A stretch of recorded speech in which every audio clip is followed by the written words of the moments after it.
What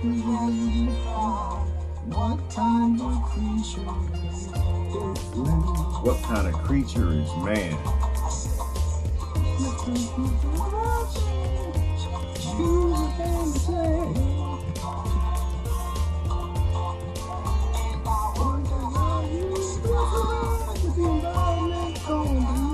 Oh, I wonder how you'll survive with the environment going down the drain. Who is it? Ziggy Marley. Miss Dragonfly or Dragonfly. With your beautiful eyes, I can't sing, not even gonna try. You must be wondering, what type of creature is man? What kind of creature is man? Or what kind of creature is mine? I changed the words. Hang on. What type of creature is man? Monsters. We are monsters. That's what kind of creature we are. All right, hang on. We are not an atypical predator. Let me get the link and share it. Link to the video. All right, boom, boom, boom. Got a few things I want to talk about today. Hold on a second. Put this out on Facebook. I hit the button. I don't think they're gonna let me. Every day I hit the button. Stop streaming. All right. Let's make sure that they're still blocking me. Although I've decided I'm just gonna press the button every day. Man, if it happens in a year, if they never let it go live on Facebook again, I'm good with that. But I've decided too many people have died, and I can't be arrogant. I have to stop being. I can't be arrogant. I have to just press the button. Too many people died in this board. So, all right, still blocked. Boom. All right, go over to Facebook, post, and I need to start on Instagram. That's what I need to do. All right, let's stop listening to this music. Get into it. This is how I get into my morning. Ziggy Marley. You must be wondering, what type of creature is man? All right. Over to Facebook. Appreciate y'all sharing while I get it together. Got a few things I want to talk about today. Few things, a thing or two I want to talk about today. Post. Bloop, bloop, bloop. Uh-oh. Who's calling me? I'm listening to music. You don't call me this early. That's a commercial. All right. Put that there. Boom. All right. Post that on Facebook and give a minute for the family to come in. Oh, I got to share it out. Let me share it out. And I hate commercials. Why is YouTube doing commercials now? I need to stop during commercials. I don't want to get them real quick because I'll get ready. It's got to take a minute to get started. Share it out. It takes me a little while to share it out. Boom, boom, boom, boom, boom, boom, boom. Everybody's worried about time. I keep that stuff off my mind. People living on 24-hour clocks. We're on a ride that never ever stops. Nobody dies. Truth remains the same. The truth remains the same. All right, let's start it. How you survive with the environment going down the drain? When you make your face like that, people think you're singing better. It doesn't work. All right, let me pause. All right, I'm running my mouth. We'll get started. People already here. All right. Oh, a couple things I want to talk about today. Good morning. We turn the music down. I'm singing Bob. I don't know if y'all can even hear me. I have to sing my Bob in the morning. Not that I wasn't Bob, Ziggy. Son. Gotta sing in the morning. Sing. Get up every morning. Get up every morning singing. If you ain't getting up in the morning singing, something is wrong. You need to make some changes, adjustments, configurations in your life. Get up in the morning singing. Doesn't mean that you're going to have a good day. You gotta get up singing. Life is too hard. You can never let them get you down. I was thinking about this morning that if you get up in the morning, what's the difference? What's the difference between getting up in the morning because you're scared of debt and you gotta go make some money and getting up in the morning because you're scared of a whip? It's no difference. I don't think there's any difference. I think it's the same thing. I think slavery and forced labor are the same thing. Different ways, doing the same damn thing. But get up in the morning happy either way. Get yourself a slave song. Get to singing. We all gonna die, but we don't have to live how they want us to live. All right. Good morning. What was that? Hillary? Yeah, that's Ziggy. Listen to Ziggy. Good morning, Susan. Good morning. Good morning. Did I get the message? What is the message, Hillary? I don't know. Man, did you send me a message? I miss my messages. Y'all send me inboxes and people. I can't read. I get too many of them. But good morning, everybody. I want to talk about a few things. What's on my mind? Couple things. I do want to talk about. It would be nice if I mentioned the things I want to talk about before we talk about them. But you know, life is what it is. Oh, let me get out the way. Hold on. I'm in the lion's face. I'm gonna get. Oh, that messes up the screen. All right, right there. I'm gonna be right by the lines here. You know what? I'm just gonna have to move my chair. No. Yeah, I'm going this way. No. You know what? You know the funny thing about me? I do silly stuff. I laugh myself. Why am I moving my butt and I can just move the laptop? It's a laptop. It's a slave machine. It's Rob stole from other nations. I can actually just tilt it like this. Boom! Look at that. I moved. Uh-oh, the left side. This is why I laugh at myself all day long. It's just, to me, it's just, I enjoy life. Life is amazing. Life is amazing. Get up and sing and be happy. Oh, I want to talk about a couple things, right?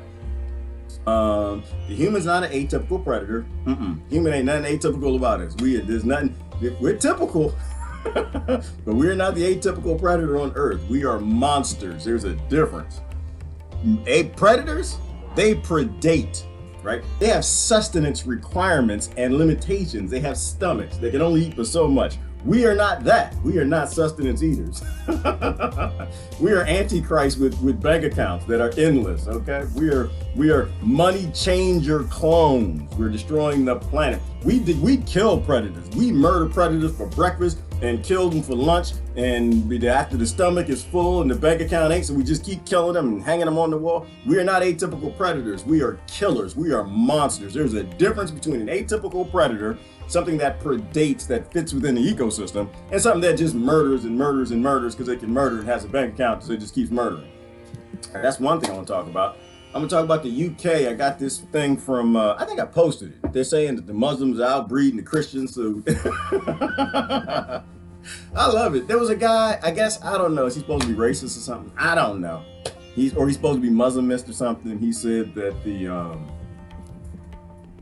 the Muslims, the birth rate is like 10 times the Christians or something in the UK. And I was like, yeah, well, you know, should that concern me? It doesn't concern me. That doesn't bother me one bit. I understand how all this works, and I'm not interested. First of all, and they're not Christians, they're Biblers. There's a difference between a Christian and a Bibler. Church, can I make a new word this morning? I want to make a new word. I want to make a word up. Bibler. Somebody that doesn't believe anything Christ said, but they believe part of the scripture sometimes in the Bible when it fits them, and they don't believe the rest when it doesn't fit them. Bibler. There's a difference between a Christ-following person and a Bibler. So in the UK, I don't think you really have to worry about the Muslim population. They're doing what they're supposed to do, right?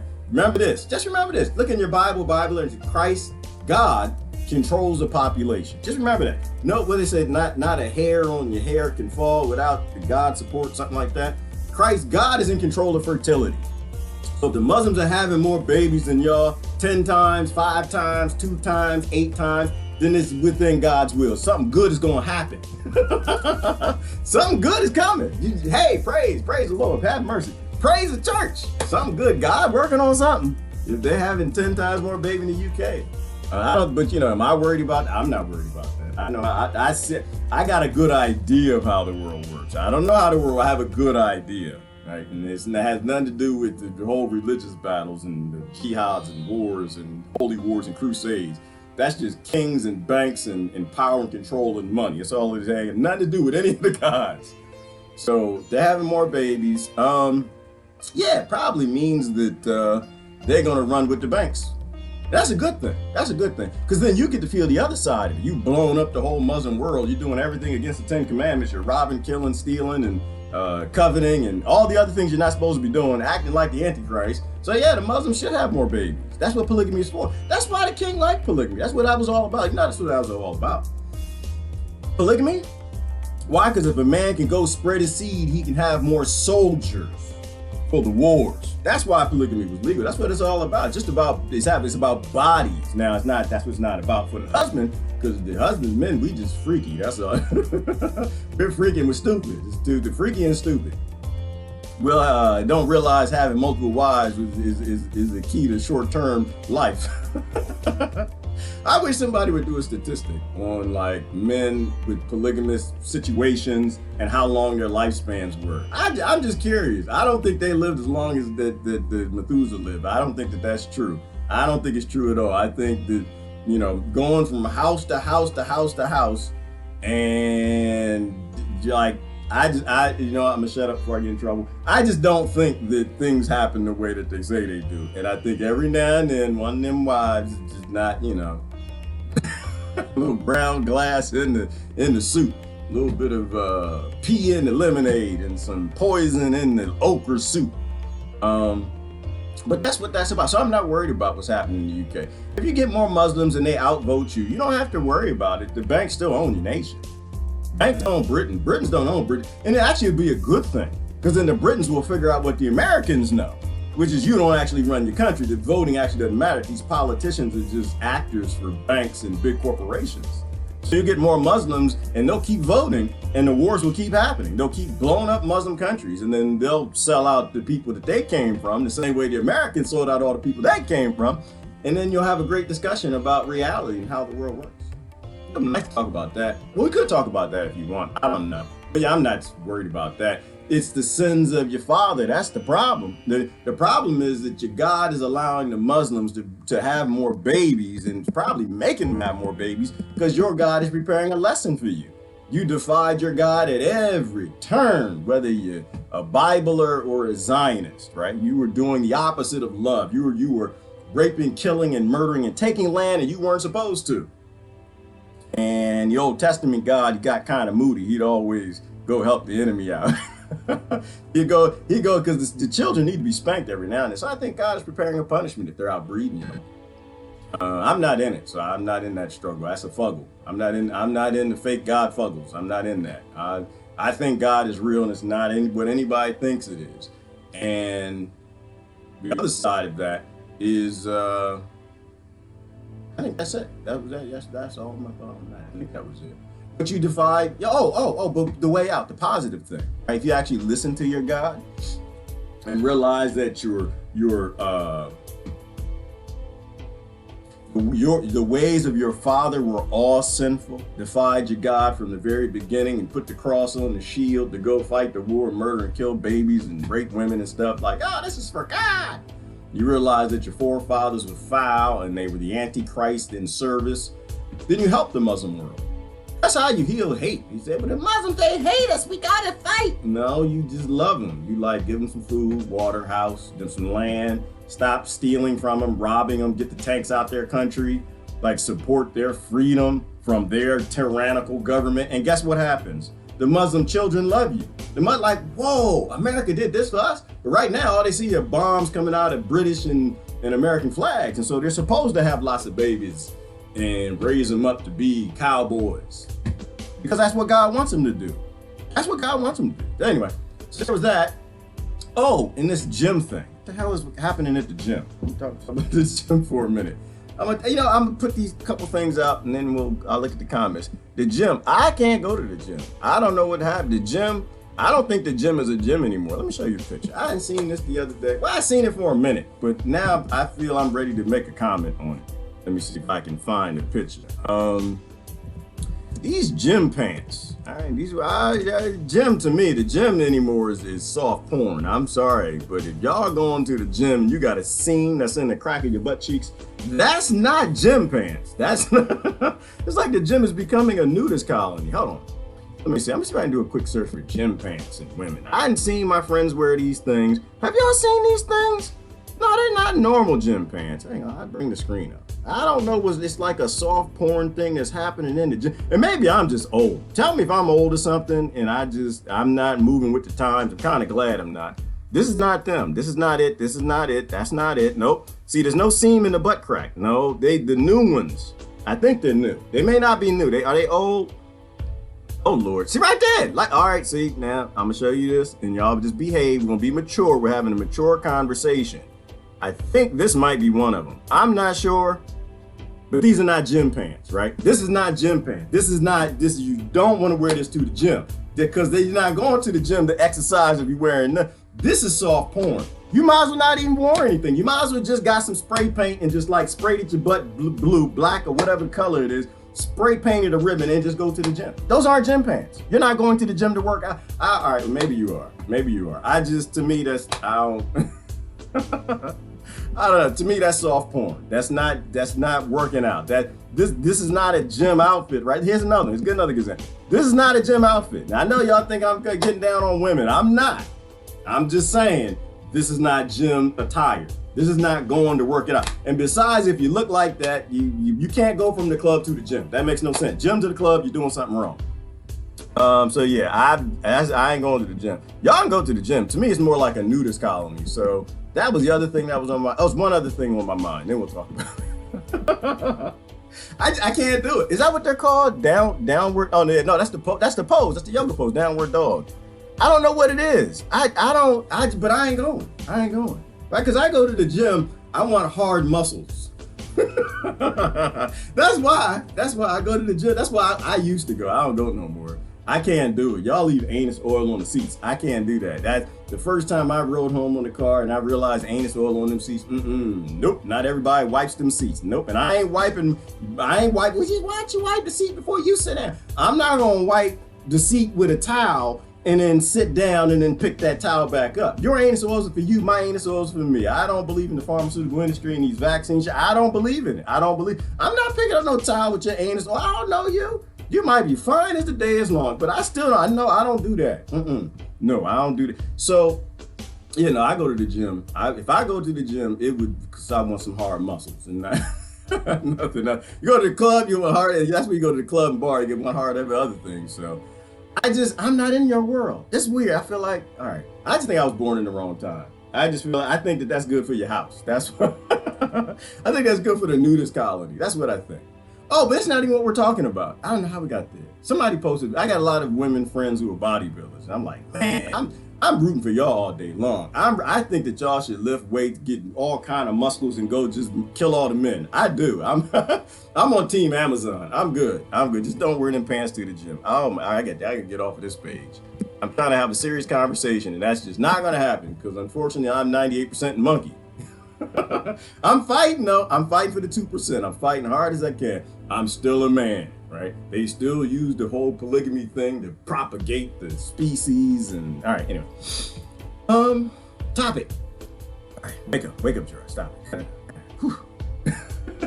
I don't do that. Just don't do that. Don't know. And why would you put the pants back on? You know what? I guess I don't get it. I think G-strings look nice. I never heard of G-string panties, pants, or whatever they are. If something goes up the crack of my butt, I don't ever want to touch it again. I'm sorry, I don't. Then it needs to be a lot of soap and water where that's happening. But why would you go home and then take it out and then put it in the hamper? Ugh! All right, I'm done. I'm done. All right. And men do it too. It's not a woman thing. I know men do it too. I got a lot of friends that they like to dress like women, well, they like to dress like themselves. And a lot of women dress how they want to dress. And so they go dressing like themselves. I don't understand anus culture. It's just not a thing. I don't get it. I don't want to get it. All right. Good morning, everybody. How everybody doing this? All right, what are we talking about? We're not talking about yoga pants with seams in the middle of your butt crack. It's not pants. Just get some spray paint. All right, we're talking about Earth's atypical predator. Isn't the human? Oh, isn't the human? Right. Let's go to the timeline. The atypical predator on this planet is because someone posted something. I'm always looking at people's posts. The atypical predator. Oh, I'm gonna talk about 5G too. The atypical predator on Earth is human. You're like, no. Oh, look at that Hogo is spry. Hogo's in the house. Thank you for subscribing, Hogo. Love you, brother. Glad you out of prison. All right. The Earth's atypical predator is not the human being. We gotta talk about that for a minute. Somebody posted this. I'm not gonna put them on blast. I look at my friends' posts. I'm an observer.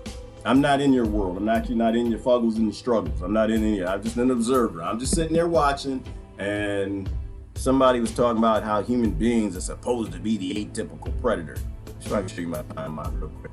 There you go. Humans aren't the atypical predator. They absolutely are not. All right. Atypical predators are a part of an ecosystem. They eco in the system.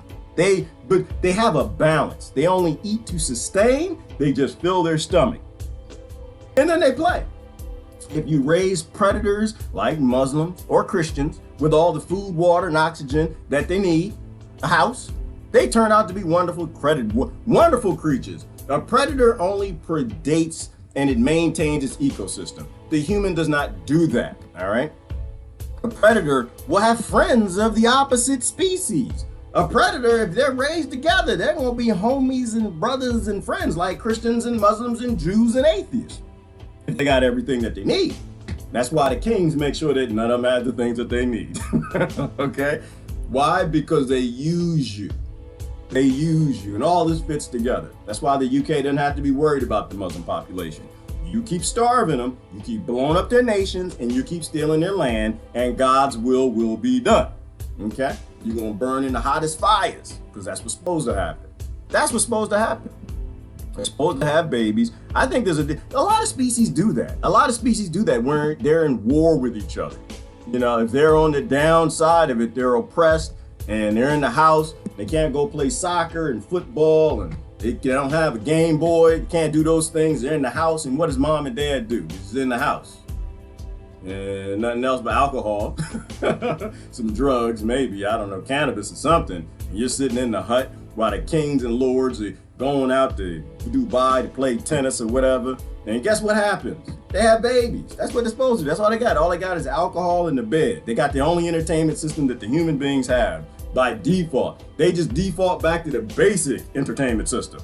And that's sexual relations, okay? And they have lots of babies, and their babies grow up to be cowboys, and they kill you. Because that's what they're supposed to do.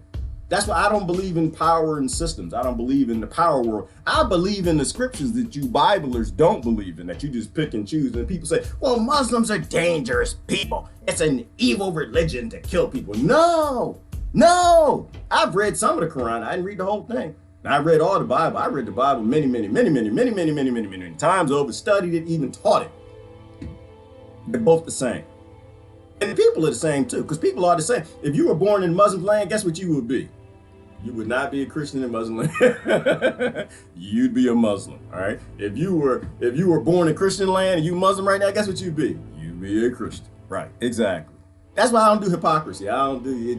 You're creatures of birth. You're creatures of bigotry and indoctrination. If you were born in an atheist family, guess what you would be? Exactly. You would not be Christian or Muslim. You'd be atheist. That's just how, unfortunately, this little psychotic world works. And so it's just a balance back and forth. But I want to talk about 5G for a second. Let me show you something. Let me show you something. Hey, something. Somebody sent me something. And I gotta show you something. Here we go. Sister Debbie can send this to me. Ooh, this is a good one. Anybody think 5G is for lightning fast internet? You can share this on their timeline. Let me see if I can bring it up. I didn't click on it over here. I usually don't click on things when people send me stuff because they all kind of got viruses and bacteria, not the anus oils, but the viruses and bacteria. Problematic. Look, check this out. I'm not sure if I can bring this over here. So you can see it right there. Look at this. All right. I don't know anything about the mind control. This is 24 hertz. This is what 24 hertz does to water. Check that out. Isn't that fun? Isn't that nice? And just think about it like this. 4G is what, 2.4, 2.6 gigahertz? 5G is 60 gigahertz. 60 gigahertz. And look what 24 hertz can do to water. Now, mind you, there's some other calculations in there. I just find it highly interesting that you can do that with water with 24 hertz. That should bother you a little bit. So what is 5G for? I don't know. I ain't gonna tell you, because what am I supposed to? I'm a silly monkey lost in this system like everybody else is. All I know, it is a bad idea to put towers up that can do that to water. That's what I know. That's all I know. I don't know. That is a bad idea to give the kings and lords that got the Christians fighting the Muslims fighting the Christians, the atheists fighting everybody else, the agnostics fighting the atheists, somebody else. The blacks fighting the whites, and then the people that keep everybody in conflict, giving them the ability to make swirls out of water is not a good idea. No, not at a time when people get pants to the gym that got cracks in the anus. Cracking anus is a bad thing. That's we in trouble, y'all. We all gonna die. Anyway, those are the things that are on my mind this morning. How y'all doing this morning? I'm gonna turn this off real quick. You can debate, you can go back. Ooh, and I like how this brother put at the top though. See what he had? He posted hashtag silent weapons. Quiet wars, it's not silent wars, it's quiet wars. Silent weapons for quiet wars. Because there's always a quiet war. There's a war on to get you to not do this. That's the war. That's the only war. The war is against your body, your brain, your physiology, your water, everything. The war is against you. It's against your intellect. To get you to not do this. They don't want you. This is what predators do. Okay, this is what, when atypical predators are full, this is what they do. That's why you're not an atypical predator. You're a monster. They made you a monster by giving you a bank account. Which my brother Hogo's here, by the way. And I was watching that video. I was watching the brother get arrested. The police. That was on my mind. Well, I was like, why are the police doing this? Like, they understand. They got brains. They got brains too. And they must know that they're working for the bourgeoisie. They know that they're working for the banks. They know they're working for the killers, the rapists, the murderers, and the pedophiles. They know it.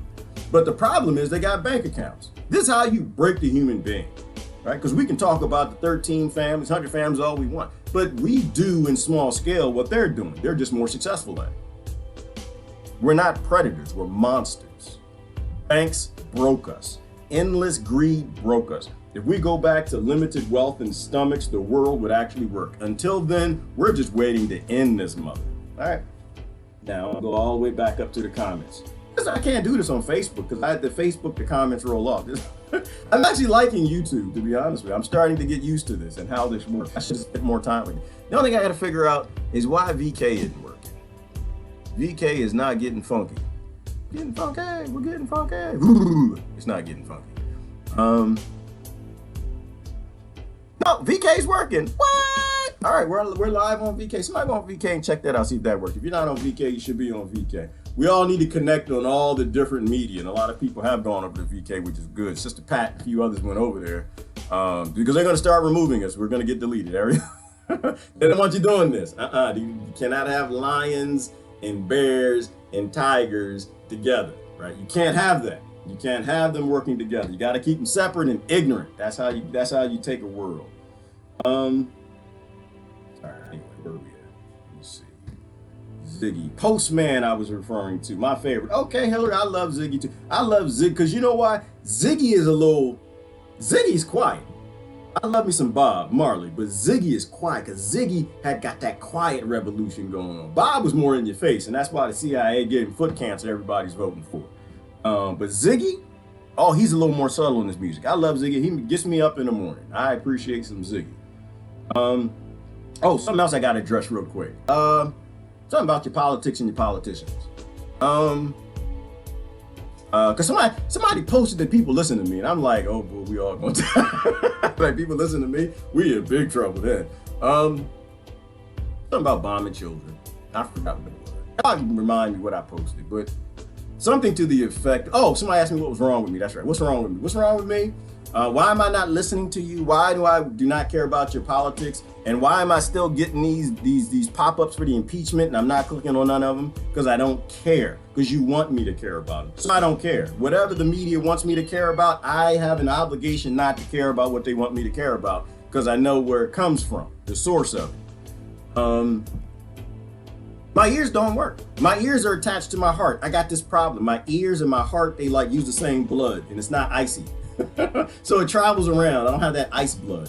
My ears turn off when you're bombing children. It just doesn't even come in. Like, you're like, we need to get behind this person and this person. We need to stop this political party and we need to do this. My ears just shut off. My heart and my ear are connected. I can't hear you because the bombs are too loud. I can't hear you because babies are crying. I can't hear you because we are a oneness and I feel their pain, some of it. While you're genociding babies, there are no politics. I think you are very apathetic and you need to warm the blood in your veins if you're talking politics and about what adults want in a time where your nation is blowing children to bits and dropping buildings on them. That's what I think. So my ears don't work. There's nothing wrong with me. My ears actually work really well. They're just connected to my heart and the blood is warm. I didn't fall for the Eddie Bernays stuff, right? I was listening to Brother Hedges this morning too. How you listen to all of that stuff? I don't have a life. I don't go to the gym with ghetto booty pants. I don't go. I stay focused. I stay in my lane too. Stay focused, stay in my lane. That's why I ain't going to the nudist college gyms no more. Brother Hedges was talking about Eddie Bernays and Sigmund Freud, right? What they discovered and what they figured out is the public populace, they're not moved by facts and reason. That's not what moves human beings, right? Human beings, or Americans anyway, and most of the societies that design like America, they're moved by emotions, right? So, and that's how Eddie Bernays with these corporations and government made America the apathetic monster it is today. You know, go back and read, what was the name of Eddie Bernays' book we used to talk about? Propaganda. Read that and understand that you are not a you, right? They made you a monster. They told you what you like. They made you a consumer. They made you into a slave. And you need to go out and find you. All right, anyway, comments. Humans are the only creature on earth capable of becoming monsters. Is that true, Susan? I guess that's right. I think I agree with that. Human beings are the only creatures on earth capable of becoming monsters.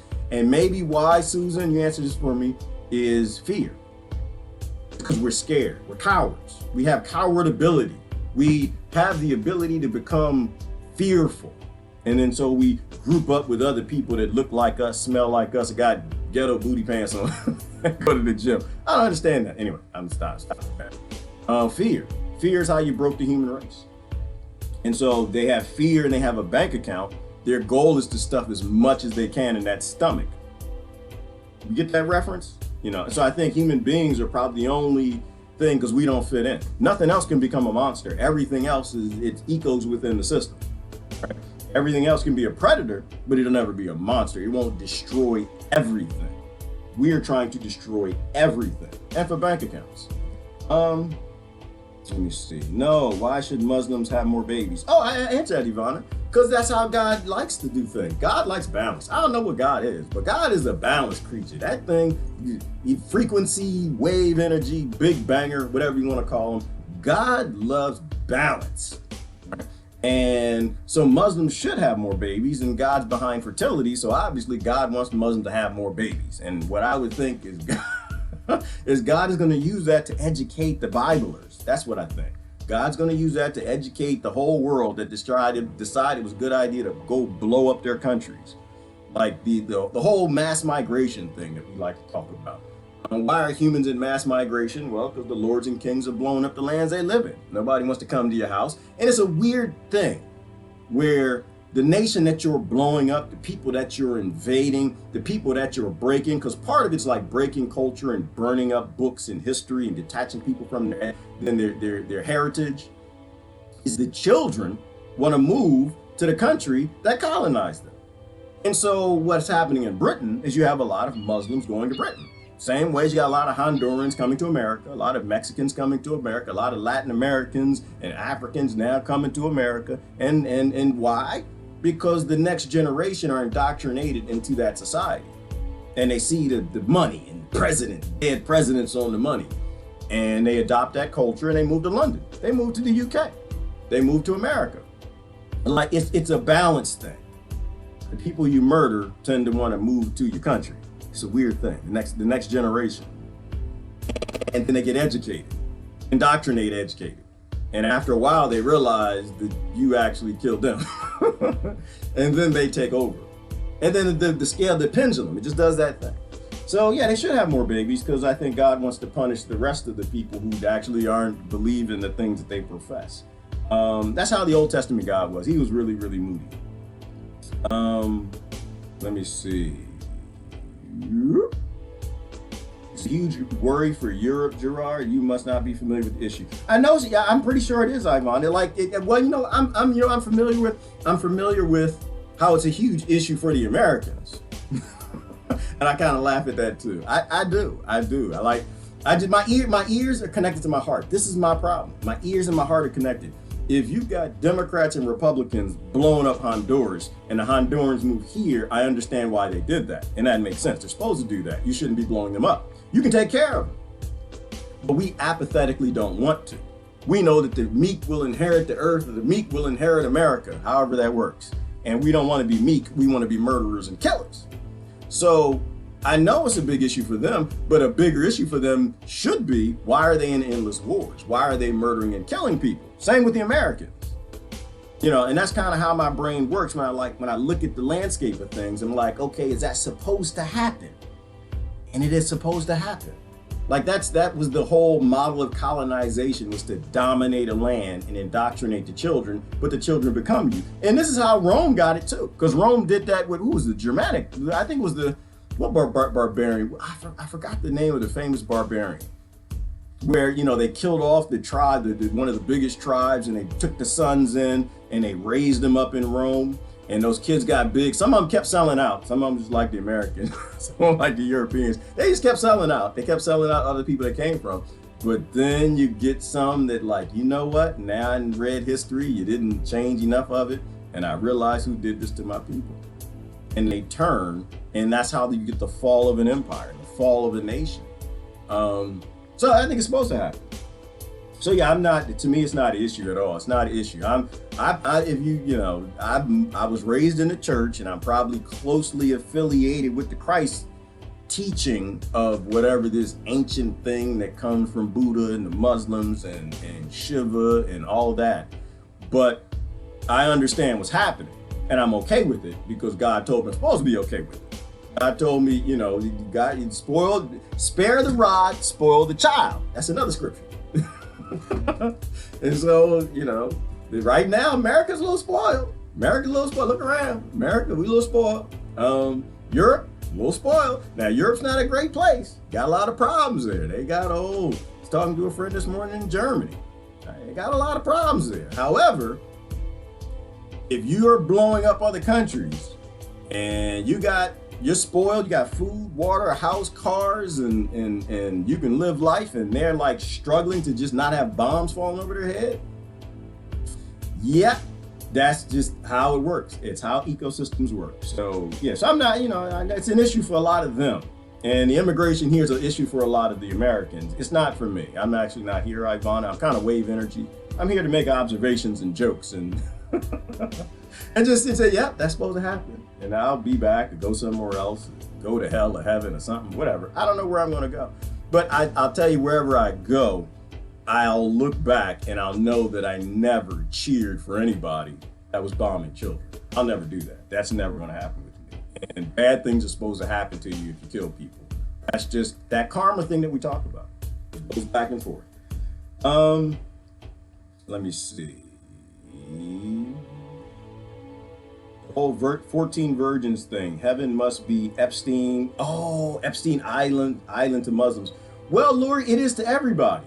It is to the Christians too. Because right in heaven, you're supposed to get everything you want. What do you think men want?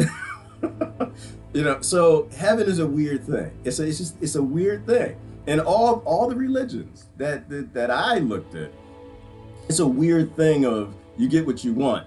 And women have always been property to all of those religions, to all nations all over this planet.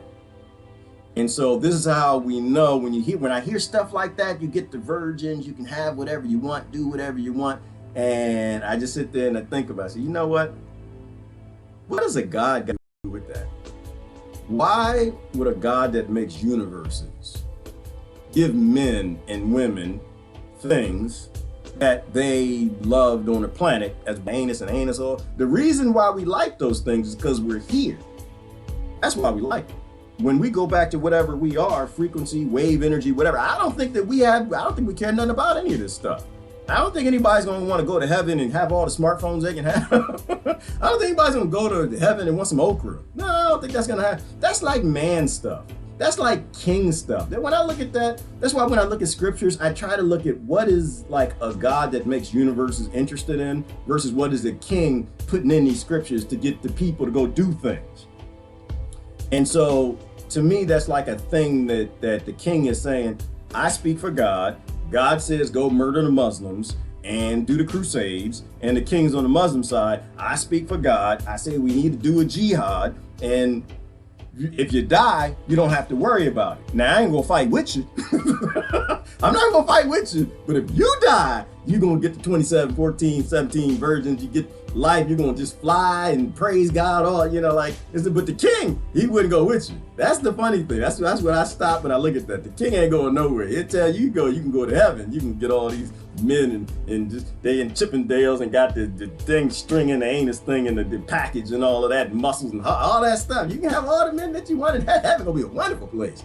So what does God have to do with that? That's a biological thing of being on this planet. Right? So yeah, I don't think that has anything to do with God. I think kings made that up to get men and women to go fight in wars and do things and not worry if they die. That's what I think. I could be wrong, but I don't, what do I know? All right, I'm so lost this morning. Muslims have multiple wives. Yeah, Sandra, that's the polygamy thing. So did the Christians. That's in the Bible too. That's in the Biblers. I don't say Christian, I'm say Biblers. That's in there too. You can have multiple wives, and that had nothing to do with God or anything. That's just man, he's greedy and a little nasty bastard. And the kings would promote it because that means if you're having more babies, he's got more meat for the grind, more kids he can throw into the war. And that only stopped, I guess that started to end with America. Yes, they started banning polygamy, and it was a crime to have multiple wives, which was a step in the right direction. It was a step in there. They didn't step far enough as usual, but they started stepping because you don't own women. Now, and I'm not against polygamy, so don't get me wrong. I think that you should have 8 husbands if you want 8 husbands. I think you should have 8 wives. I think your life is for you, and it's consent. If it's all consent, I'm all good. I like the show. It's a show called Big Love. Big Love. I love the show, but I watch the show, and that's why I'm never in hell gonna have. I might not even have one wife again. I might not do it. I'm scared to death of pain and aggravation and taking 2 human. It has nothing to do with wives. It just has the spouse thing. Taking 2 creatures. Now look, like right here. Like if you raise the lion and the bear together, they might love each other. They'll take care of each other and they give each other back rubs and foot rubs and cook each other dinner and just love each other. But when you raise a bear in bear land and you raise a lion in lion land and they meet together at a Starbucks, they might get along for a minute. But at the heart of the bear's core, the bear is a bear. At the heart of the lion's core, the lion is a lion. And every now and then at home, they kind of get into it. And I'm not a fighter. There's no way. I barely might do 1 wife again, but I'm never gonna do 7. Hell no. Because they come home one day, I'd commit suicide or something. They find me on the floor. Not gonna happen. I think it's hard enough to work things out with 1 people. But if other people want to do that and do the hedonism thing, go to the nudist gym thing and lift heavy things, they can do that. I'm fine with that. I just think that women aren't cattle. That's what I think. That's not even what I think. That's what I know. They're sentient creatures. And the model of every government across this planet still believes that they're ownable. Right? That's why they don't have equal rights. And women still aren't looked at as equal creatures. Like men are. Sentient. That's the problem I have. I think we got to get there first. And we don't want to get there. That's why I'm not really into the whole vegan fight, because you don't get people to give a damn about women. Governments don't give a damn about women. Governments don't give a damn about dropping bombs on babies. You ain't never going to be having them give a damn about a cow. They don't give 2 damns about human life. Why would they care about a cow? You got to do baby steps. Step 1. That's a step 1. All right.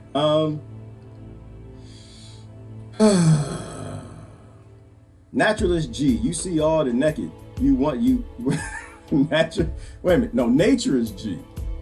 You see all the naked you never want to see. Yeah, well, that's why I'm not in the nudist colony, Hillary. I believe in vitamin D3. I think we should be naked. I don't think we should wear clothes. I'm into nakedness. I'm all into nakedness, but I think your nakedness is your nakedness and my nakedness is my nakedness. And if people don't want to see the nakedness, they shouldn't have to see it. They want to go to the gym, get hard, lifting some weights, then they should get the biceps hard. That's what I think. I think in public spaces, we're not ready for that. And like I said, I'm an old guy, so I just don't believe in that. All right, amen. Lori likes those workout clothes. That's good for you, Lori. I like them too. Now, did I say I didn't like them?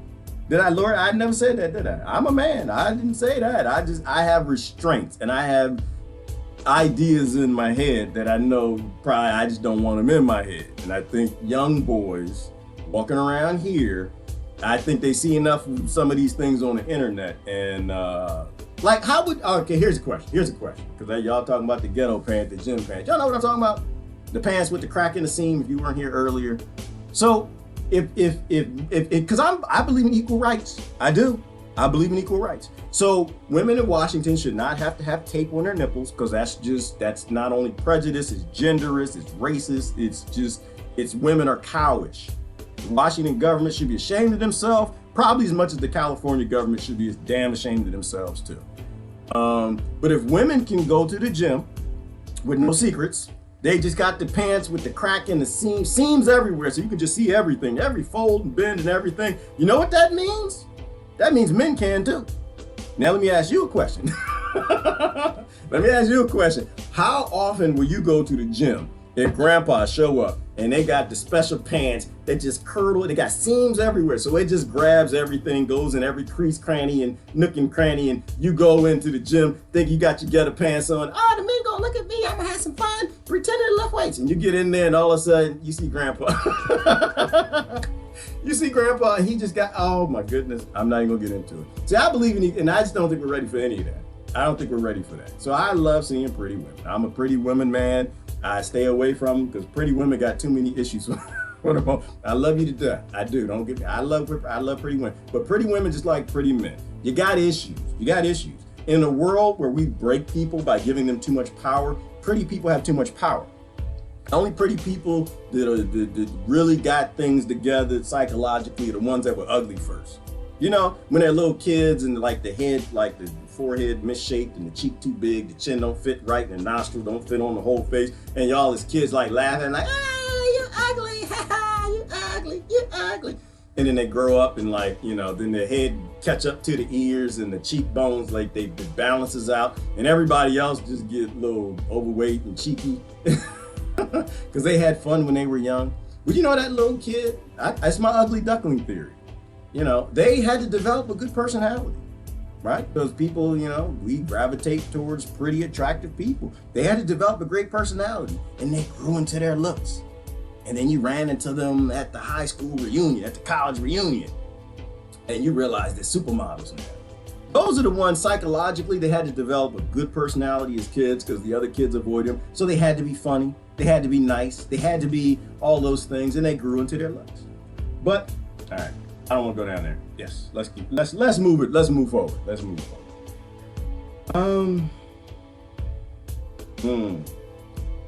Miss Tree wears leggings often. You know, when I go to the gym, the very few times I did Miss Tree, I never took out anything. Nothing was like exposed or nothing. You know why? Because for me, little girls go to the gym. Like people bring their kids to the gym. The gym I'd go to had like a daycare. So like someone brings like the 10-year-old girl to the gym, I could go in Speedo. If I was riding my bike, I'd wear the Speedo thing because I'm on my bike and I'm in a park, you know, and I'm riding. But I go to the gym, they're just things that, you know, it's weird for me. It's weird. We're still in Epstein world right now. We're still there. We haven't left yet. And I think there's some things that we need to get, if we want to get back to the whole nudist society and everybody look like they're in the gym in a nudist colony, we need to take baby steps to get there. Like, little girls don't need to, I'm a grown man. They don't need this, none of that. That's crazy. Boys don't need to see the crack in anybody's anything.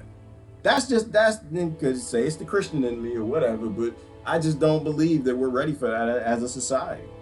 You know, so I think everybody have all the rights to do everything that you want to do. Everything that you love, I love to death. But some things we need to go slowly into the good night. And I don't think we think about these things too much. All right, anyway.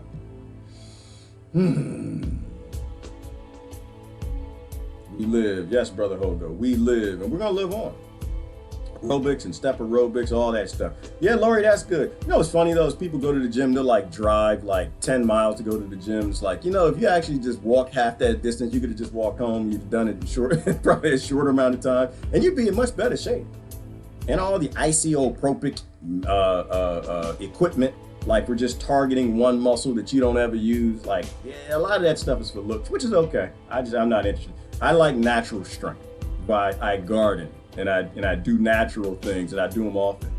All right, let me see. Serious conversation about yoga clothes? No, Sanders, no serious conversation about yoga clothes. People should wear whatever they want. I just got my perspective, and whatever yours is, I bless that too. The gym is turned into a dating scene. That's what I think, Stacy. That's what it probably is. That's why I'm not on no dating sites. I'm not in no dating gym. I don't even do dating grocery stores. I'm not interested at all. I think that people should not look for people. That's my perspective. I think when you look for people, you never find the right people. I think you'll look for what you're looking for at that moment. You'll get your 14 virgins, you'll get your wards, you'll get the things that you want. I think you should just live your life. And one day you're gonna bump into somebody and their book's gonna drop. One day you're gonna bump into somebody at Starbucks and they're gonna burn themselves with the coffee. And it's gonna start a conversation. Be a whole lot of cuss words at first. You know? See, I think that you're supposed to just live your life and things go the way they're supposed to. Let me see. Oh, Miss Tree, what you talking about? I can't say that. Y'all on the anus oil? No, I'm not gonna go there. That's the comment section.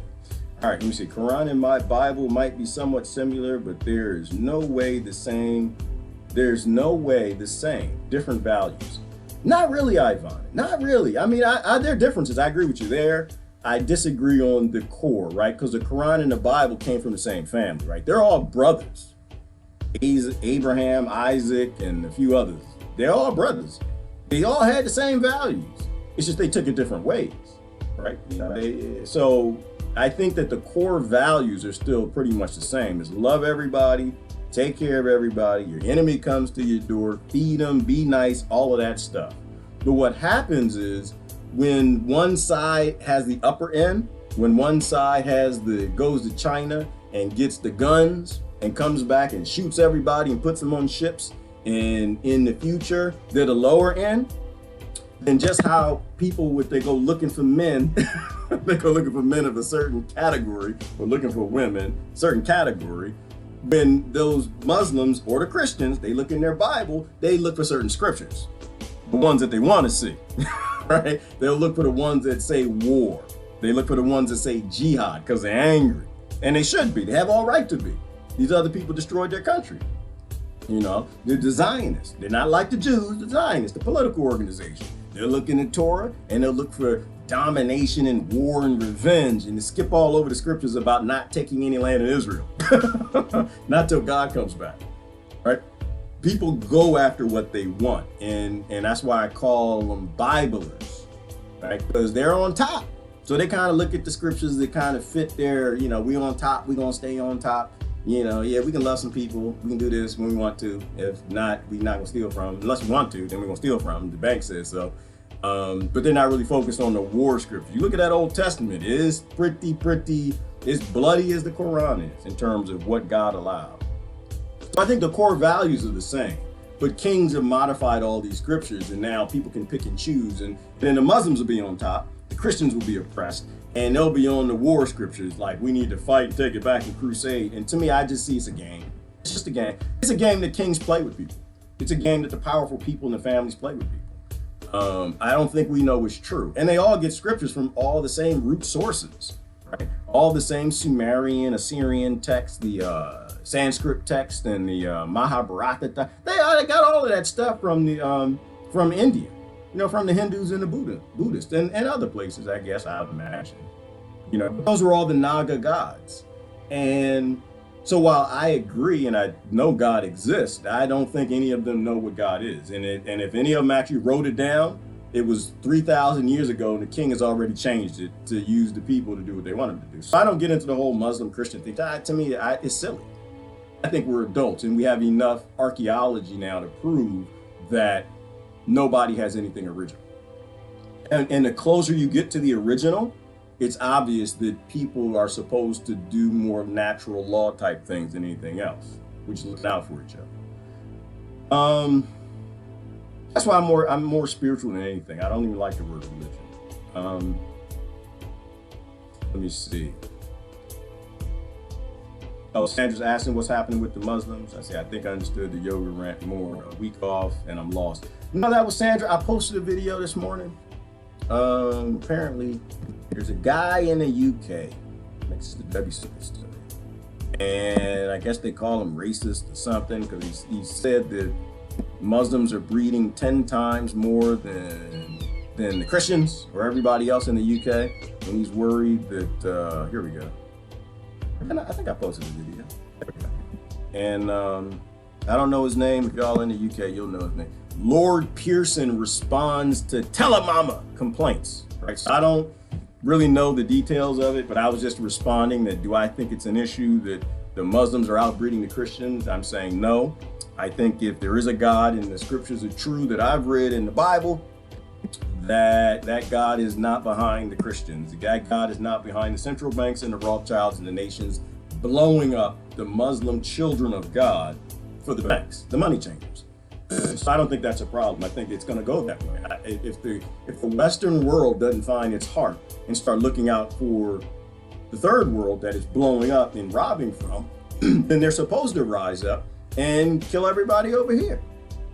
And if I were God, I'd probably, I don't know, take some free energy, plasma, photon, energy device, weapon, something, and give it to a kid in his sleep in a Muslim world. Just how Edgar Cayce, Nikola Tesla, Einstein say they go to sleep and they wake up and they got a schematic in their head for something. That's what I would do, because I would have to teach the Western world a lesson. They didn't listen.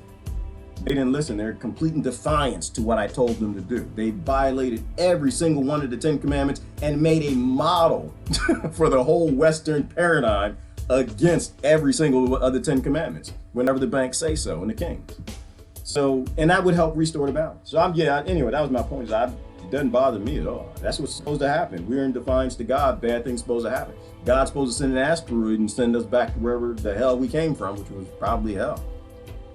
All right, let me see. We're 70% water will be twisted inside out. I'll have to wear my hazmat suit, to go food shopping. Susan is talking about the video. I'll show that again. That's funny. That's funny. Yeah, well, you know what? When I look at that, Susan, when I look at this right here, I just think, all right, so we are thank you for that. We are 70% water, and if you can do this with 24 gigahertz, and you're 70% water, yeah, I don't think it's about lightning fast internet. I don't think that's what 5G is for. I mean, what weapons do kings and lords have that they never used against their people? Almost none.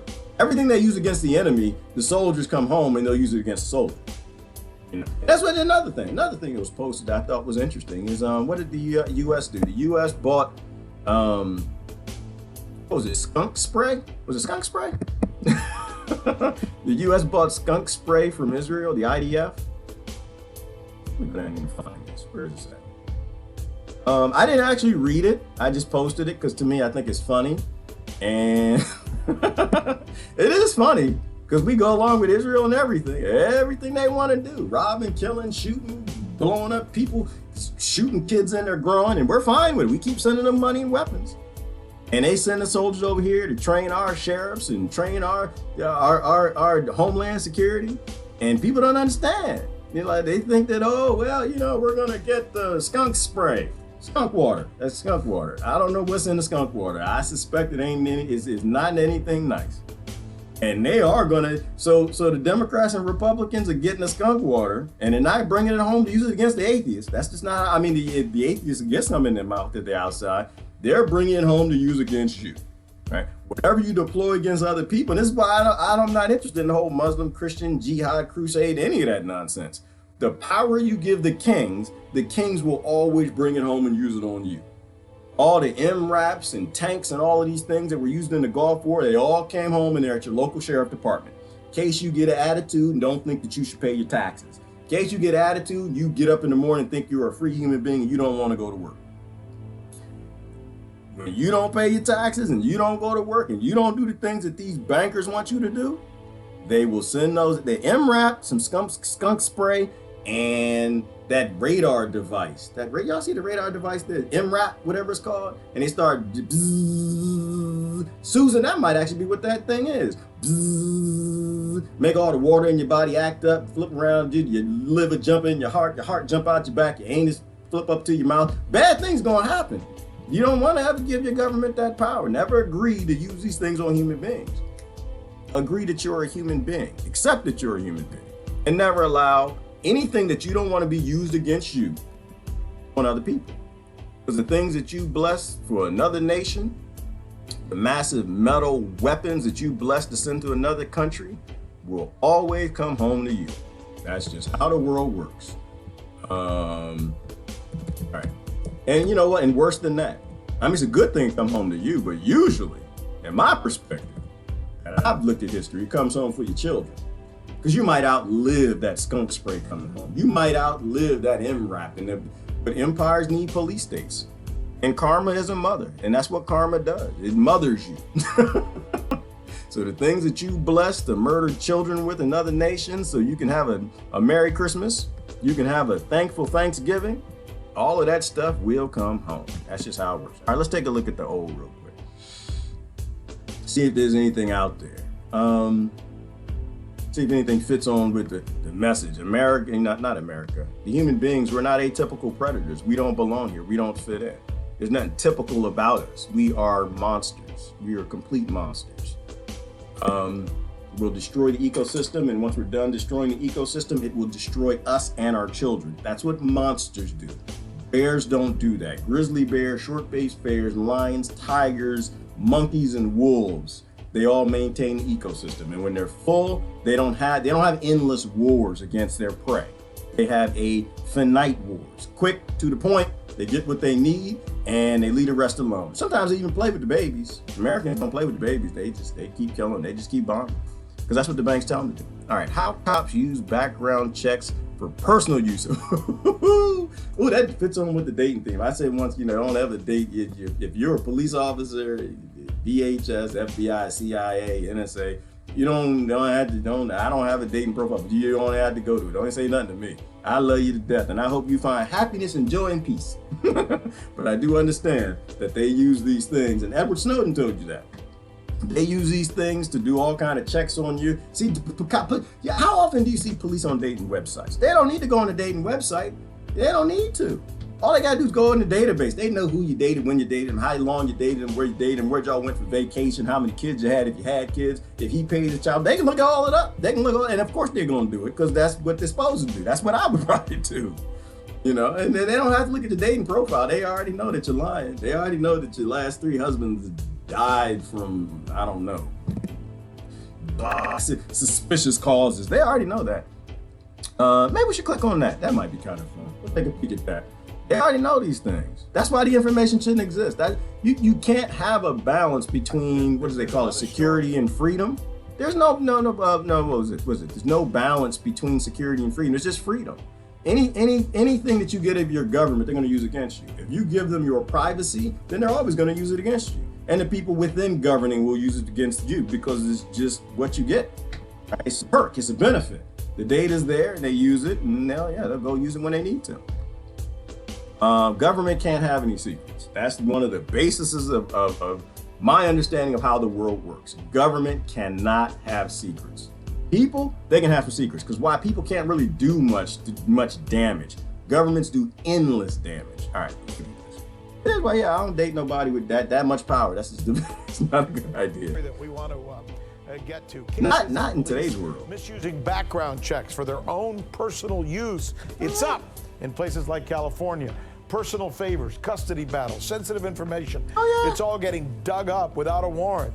RT correspondent Natasha Sweet has more on this kind of troubling trend. A new investigation finds that more than 1,000 California law enforcement officials are misusing computer databases for the past decade. It's a trend that privacy advocates are having an issue with. Criminal background checks come in handy for many instances, like purchasing a firearm. But these checks, known as CLETS, the California Law Enforcement Telecommunications System, has to go through the police. It turns out some are utilizing this access for personal business like custody battles or even checking the background of a renter.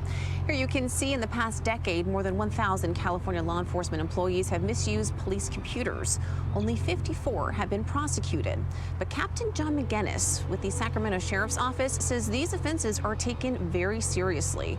He's even fired one deputy for lying about a case. Since then, according to the Electronic Frontier Foundation, which focuses on digital privacy rights, hundreds of law enforcement enforcement officials have faced accusations of mishandling computers. In 2019, there were another 149 cases reported. 11 were prosecuted statewide. All but one were a misdemeanor. The Chula Vista Police Department reported the highest violations in 2019 at 38. Glendale was reportedly the second highest with 25 violations. 11 investigations within the California Highway Patrol took place last year. That was behind San Diego County, which reported 20.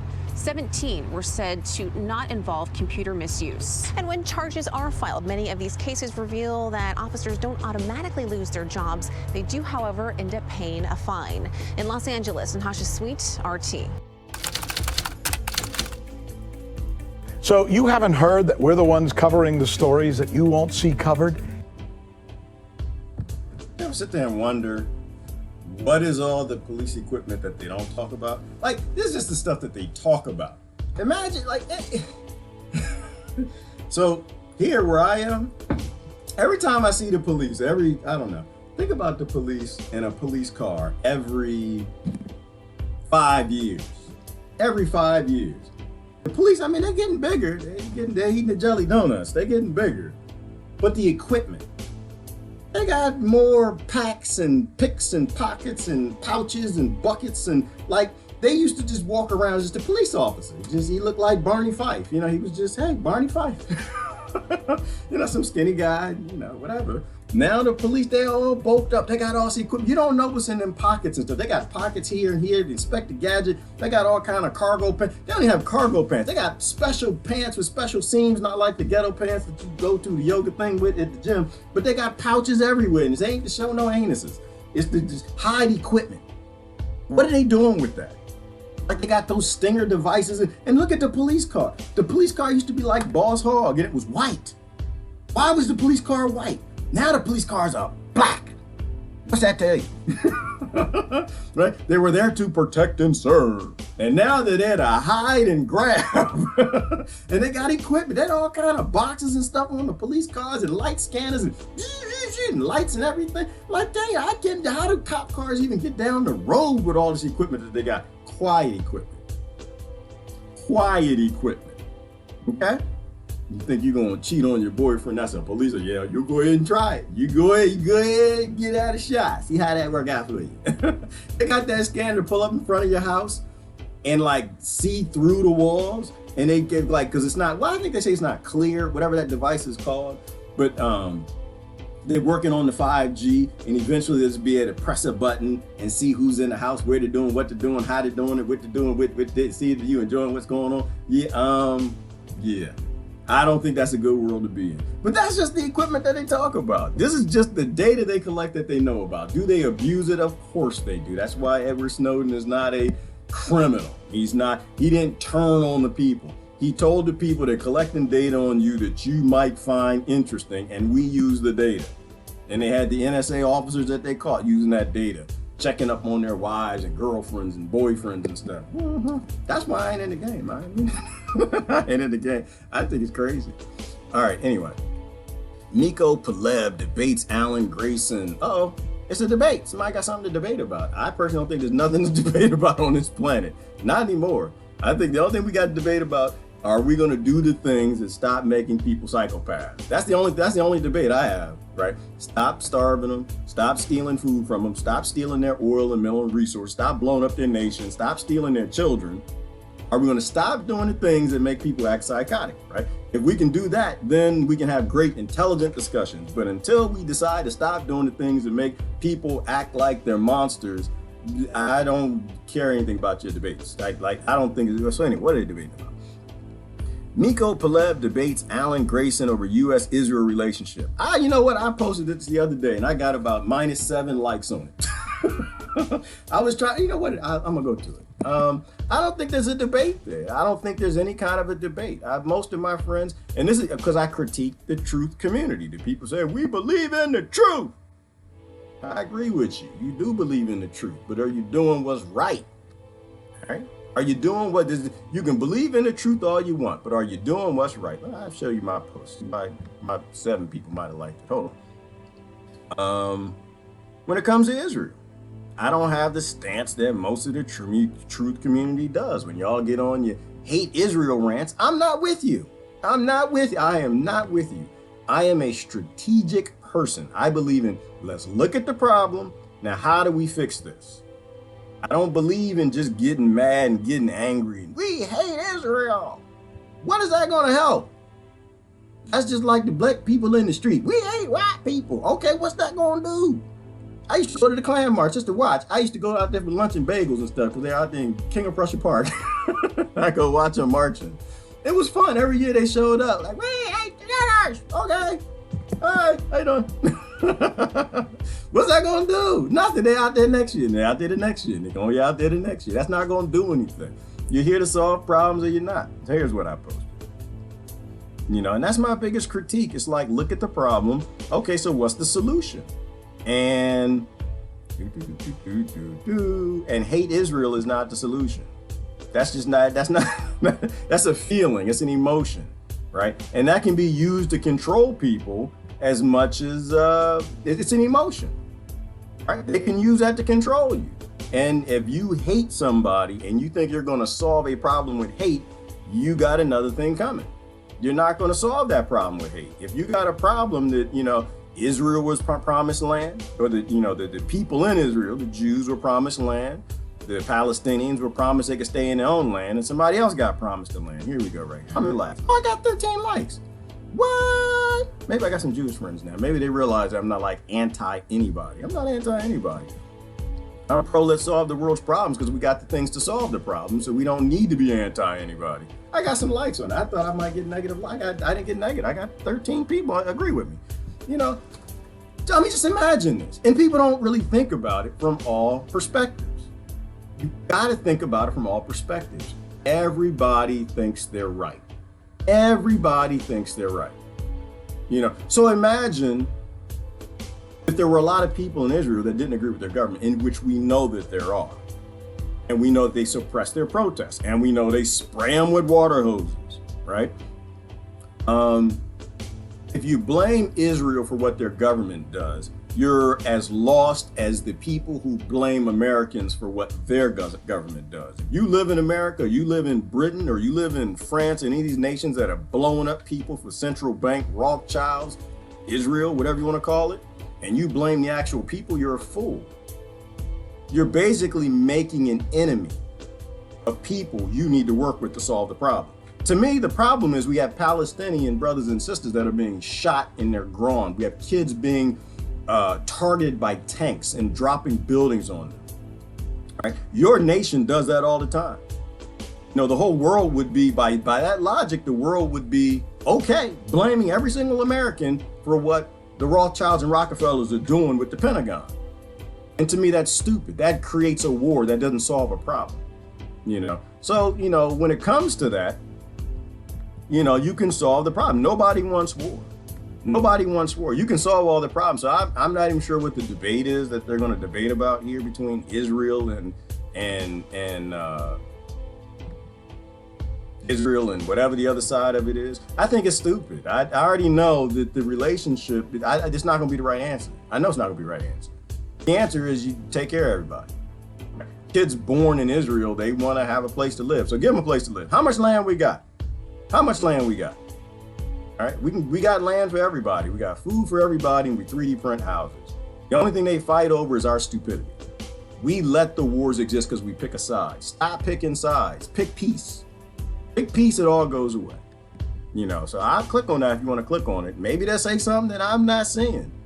But if we can take care of everybody and we know the wars are about resources and land, then why don't we give everybody land and resources and be done with it? Children, Palestinian children and Jewish children, they need us to grow the hell up and stop picking sides in these fights. And was it Lori hate Zionism? I don't hate Zionism. I understand Zionism. I hate what they do.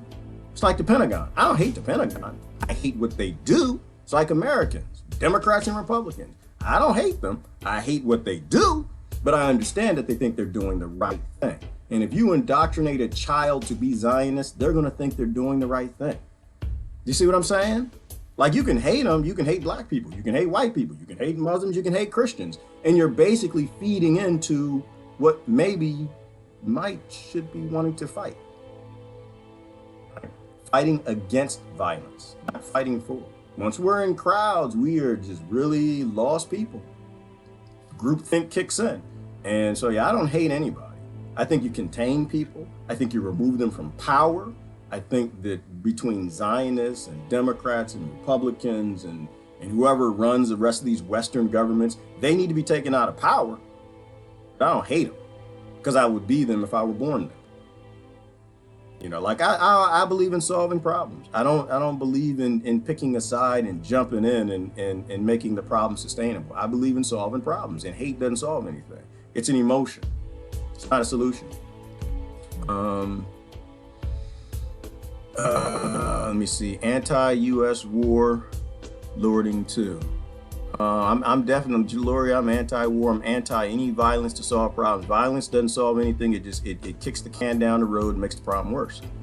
I just hope it doesn't rain anymore today in San Diego. Oh, you're in San Diego? Who's that, Patricia? Was motorboating. Okay. Let me see. We need not to confuse Israel with Zionism. It is like confusing Muslim with terror. Exactly. Thank you, Lori. And that's the truth. The people have to know the difference. They got to know the difference. If they don't know the difference, then you're a part of the problem. Ignorance is our greatest plague. People don't know what's true. They don't understand the difference. They don't know that there are a lot of Jewish rabbis who are explaining that the Zionists are not a part of it. You know, it's like being over here and of course, Westboro Baptist Church is just it's just a bad example. You know, but you have extremist groups everywhere, and they take these religions and blind followings as tools for violence, rape, destruction, pedophilia, and everything else. Stealing land. There's a big, big difference. And people who don't know the difference are still out there yelling and screaming at Jews in Israel, and they don't really understand that. You know, got people burning American flags, and they don't understand that the Americans over here are just as lost and dumb as a bag of bricks too. But the Americans see the visual of Muslims burning the American flag, and they think, oh, they hate us, and they hate us for our freedoms, and all of that stuff just starts going down that road, and it gets nowhere but war, right? They understand that America, you know, in America, Americans are captives. They're captives, and they don't actually own land. They don't have freedom. They don't have any rights, and they don't control their government. You know, that's how the world, everyone's played against each other. So yeah, I don't jump in any sides of any of it. I think that's all ridiculous. How we got the team Ugly Americans, or how we got the term Ugly Americans. I don't know how we got that term, Lori. How we get that term?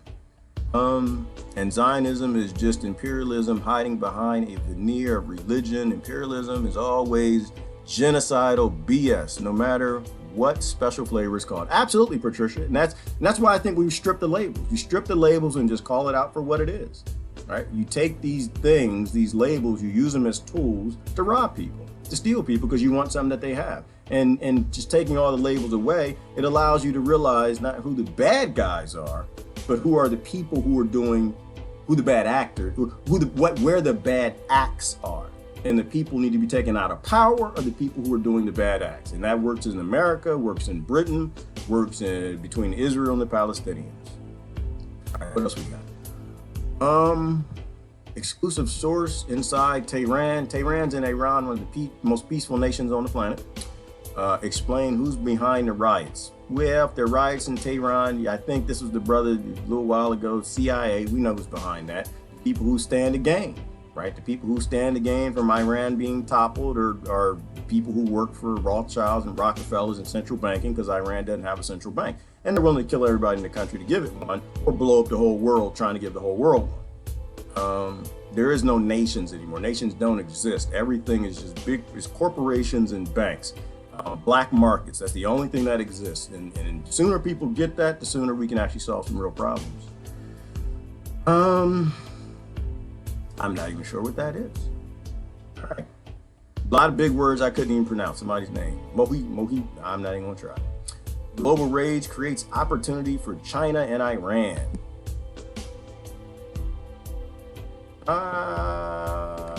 What's that? Good evening. Tonight, we have two big stories for you. With all that is being said about Iran regarding the protests and the riots there, we are going to take you to Tehran. Let's do that. Where you will hear a perspective that's really rarely heard in the West. We're also going to key up a debate regarding the political mess in Israel and what many call the U.S. and it's meddling in Israeli politics. But we're going to begin.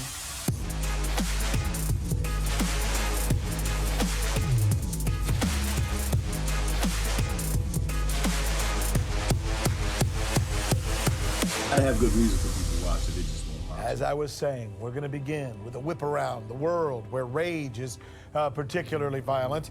Here's the very latest in a few key places. Iraq is where we're going to start. The fighting continues in the infamous Green Zone with the death toll at more than 300. What almost every single expert in the world, and certainly in the region, warned against is now taking place. When the question of invading Iraq was originally suggested on both occasions when the U.S. invaded Iraq, people who really know the region said, don't do it, because if you do, all you're doing is you're opening the back door to Iran and they're going to move in. Well, this week, it seems to be happening. As we watch the newest violence and protests in Iraq, reports all seem to be suggesting that much of it is being at least instigated in many cases by Tehran. Now to Bolivia. 5 more dead over the past 24 hours. Hold on. Power vacuum, that happens. If you study history, you know what that is. Like, it's a power vacuum. And they're supposed to do it. You create it, they're going to do it. Why? Iran needs power. They need oil. They need money. They need the thing the West has. The West is threatening them. They're scared to death. They're going to do what they're supposed to do. They're going to grab as much land and power and money and weapons as they can to defend themselves. And so that's what that's about. That's why you leave other people alone. You don't go next door and tell other people how to live. You don't destroy their country and expect something good to come out of it. You don't go give them democracy and a central bank because you think they need it. You leave them the hell alone. You stay in your own country. This is the milk that we spilled. We can fix it. We can take out all the struggle. All those people in the street, all they want is, they just want happiness. Give them some happy... Let me find a little girl. No, I'm not going to do it. I'm not going to do it. the happiness girl. Y'all remember her? All they want is happiness. You stole everything from all of their world. You stole their oil and everything. You can give them happiness if you want to. And we don't want to. So we're going to let them stay in conflict. We'll blame Iran. We'll attack Iran. Didn't Israel attack Iran or something like that over the weekend? And we'll do these things, and we'll ignore everything than what the problem possibly could be. Us. And who needs to fix it? Us. Because we did it.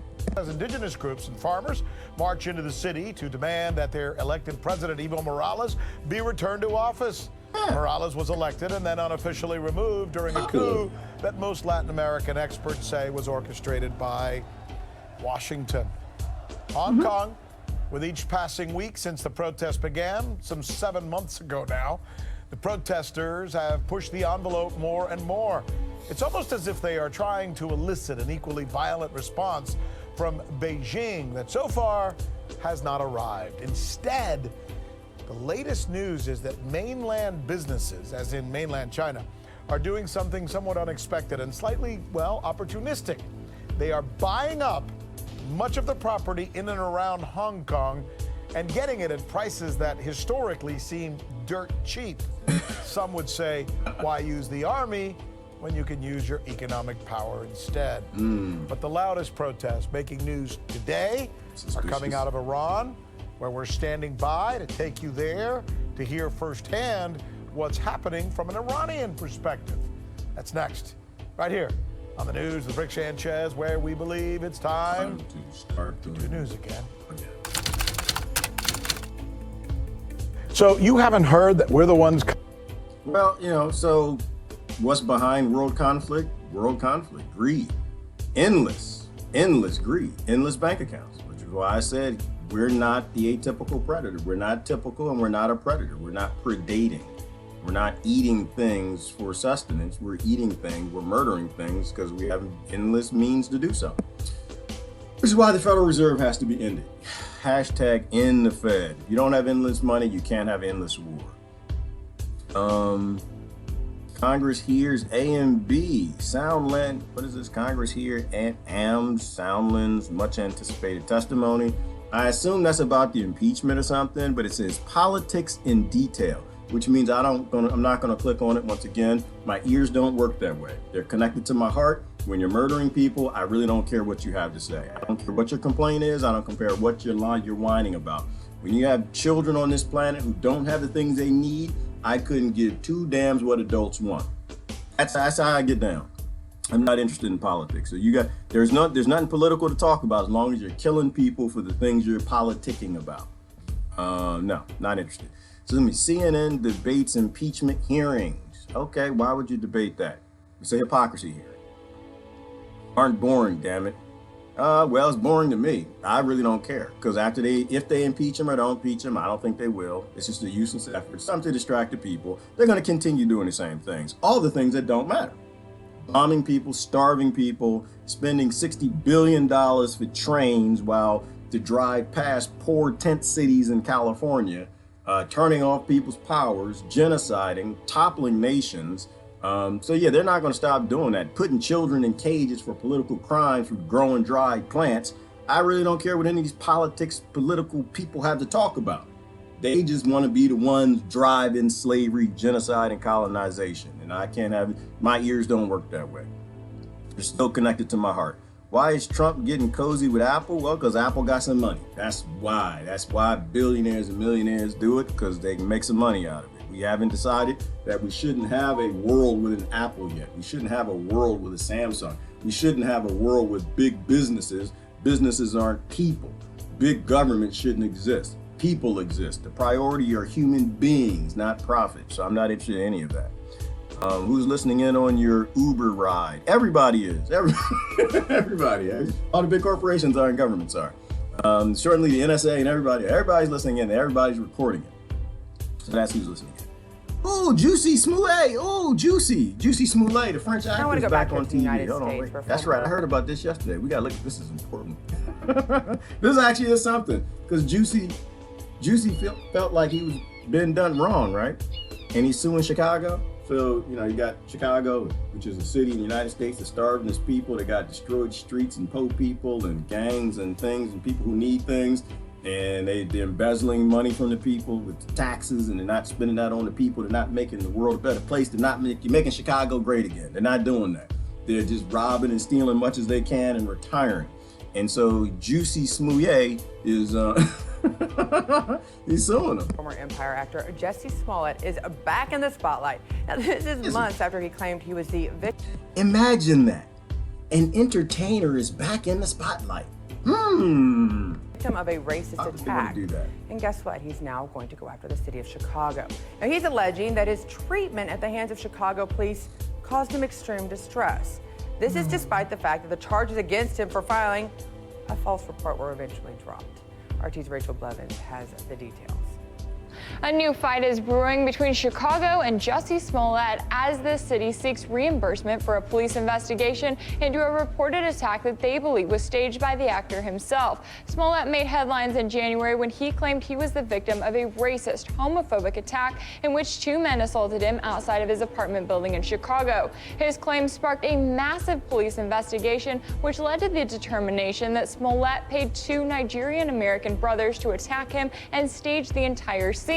Now, while Smollett was charged by a grand jury with the crime of filing a false police report in February, the charges against him were dropped in March, and the scandal cost him his role on the TV show Empire. He agreed to forfeit his $10,000 bond to the city of Chicago in order for the charges to be dropped, and the judge granted his motion to seal all criminal records in the case. But the city of Chicago is arguing that Smollett should be forced to pay more than $130,000 to cover the overtime pay the city spent while conducting an investigation into his claims. While Smollett's team has claimed he was not aware of the time and the money that would be spent by police when he filed the report, a federal judge last month refused to dismiss the city of Chicago's lawsuit and has allowed it to proceed to the discovery phase.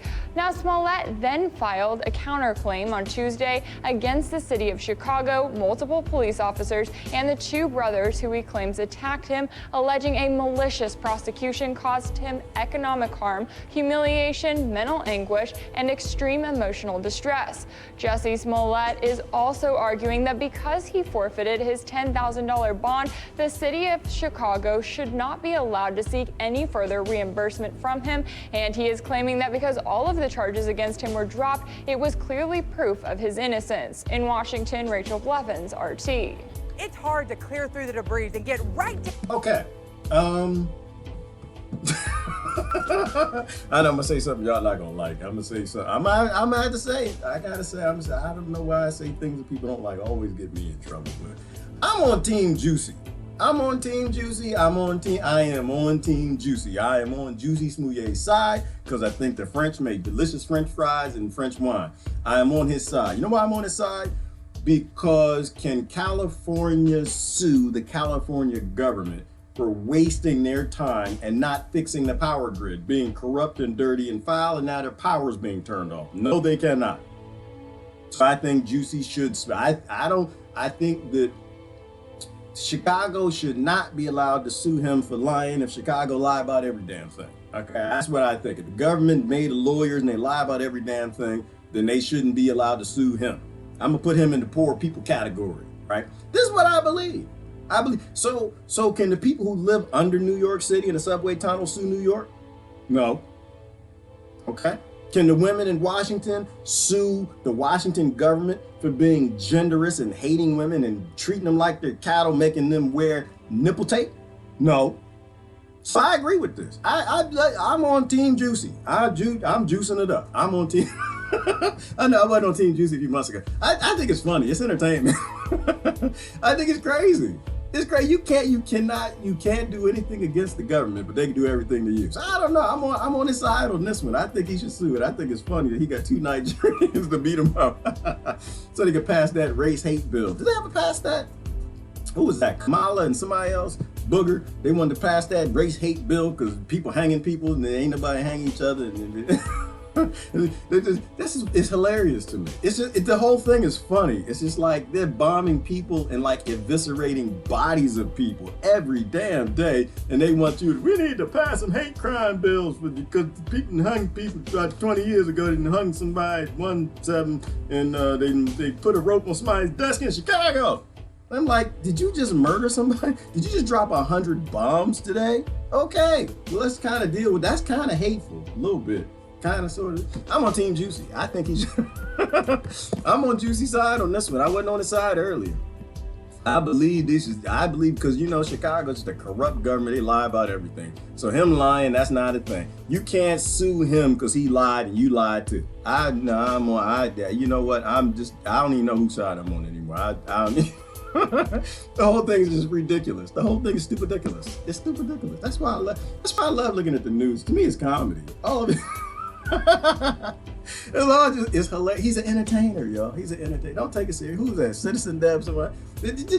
Don't take it seriously, y'all. He's an entertainer. He needs to entertain. Are you not entertained? Did not they say that in Gladiator? They're there to entertain. As long as they're entertaining, then why you tuning in? They're making money. Kanye West. Why is Kanye right? Did y'all see the Kanye? I gotta show you that. Did y'all see the Kanye thing? Kanye, apparently he didn't found Jesus. Jesus got lost again. I don't know Jesus why Jesus keep getting lost, because people don't read the scriptures, but Jesus got lost again apparently, and Kanye done found Jesus. He done found him, so he's running with Joel Osteen. Somebody post this picture. I think was it Harsh post this picture? I think Harsh posted it originally. I saw this one. I said, yeah, this makes sense. As long as they're an entertainer and they do things that are entertaining you, they are making money. That's why they do it. That's why Jussie got kicked off of Empire. Now he needs to make sure he stays in the press. Death is not being talked about to entertainers. They gotta be talked about. They gotta do whatever they can. Half the things Trump says, you say they're racist, whatever. He stays on that race line. You know how he never crosses the line? You can't ever convict him in the court of law about being racist because he stays on the line. He does it to stay in the news. I'm just telling you, he's playing you. You're not seeing how the world works. You have no idea. Entertainers entertain. There's no such thing as bad press. As long as they're in the news and they're being talked about, whether it's positive or negative, Jesus walks. As long as Jesus walking, Kanye making money with Joel Osteen. Entertainers. That's how it works. That's how Trump won the presidency. He's an entertainer and he understands how the system works. And he played a whole bunch of people and y'all think he's racist. And you go back, look at the Bobby Brown video, he danced with Bobby Brown. He back there with Al Sharpton and Jesse and all the pictures. But that's how entertainers do. They understand emotions move the public. Right? Bernays, Sigmund Freud, the propaganda book. Emotions move the public. Not reason, not facts, emotions, because that's how America works, on emotion. Because that's why I call it emotions books, not Facebook. So as long as Jussie's in the news, as long as Kanye's in the news, he gonna rediscover, he gonna forget Jesus, he gonna lose Jesus again, he gonna rediscover him again, give him 10 years. Money stop dropping off, people stop buying albums, gotta rediscover him again. Sometimes Jesus got to get lost so you can make some money. Muhammad get lost when the Muslims take over the UK, then the entertainers gonna lose Muhammad. Muhammad gonna get lost and they're gonna go find Muhammad again. When they find Muhammad again, people gonna start buying the all right. Please do not be on Team Osteen. Lori said, I'm not on Team Osteen. You know what? I used to listen to Osteen. Osteen said some great stuff. He did. He said some great stuff. I'm not on Team Osteen though. I don't even remember, Lori. It was something that he done did. It was either some hookers or some drugs, some money, something. It's always like Jim Baker? They always get caught with something. But they're like the government. The pastors and preachers and stuff. They kind of, the priests, they hide that stuff and they got all the people that protect them and hide them doing it. But every day, dirt always comes out. That's why they call it dirt. It just comes out. You don't need Tide. It comes out eventually. Dirt, the bones in your closet. Somebody always open the closet door and the thing's gonna fall out. That's just how it works. See, I'm not Osteen. He done did something in the past. Was it something with his airplane or something? Had some hookers or something on there? I don't remember. Don't get me lying. I just, in the back of my head, I realized like Osteen, he false prophet. He don't really believe. He's a Bibler. He's not a Christian. He's a Bibler. Isn't he like a prosperity teacher?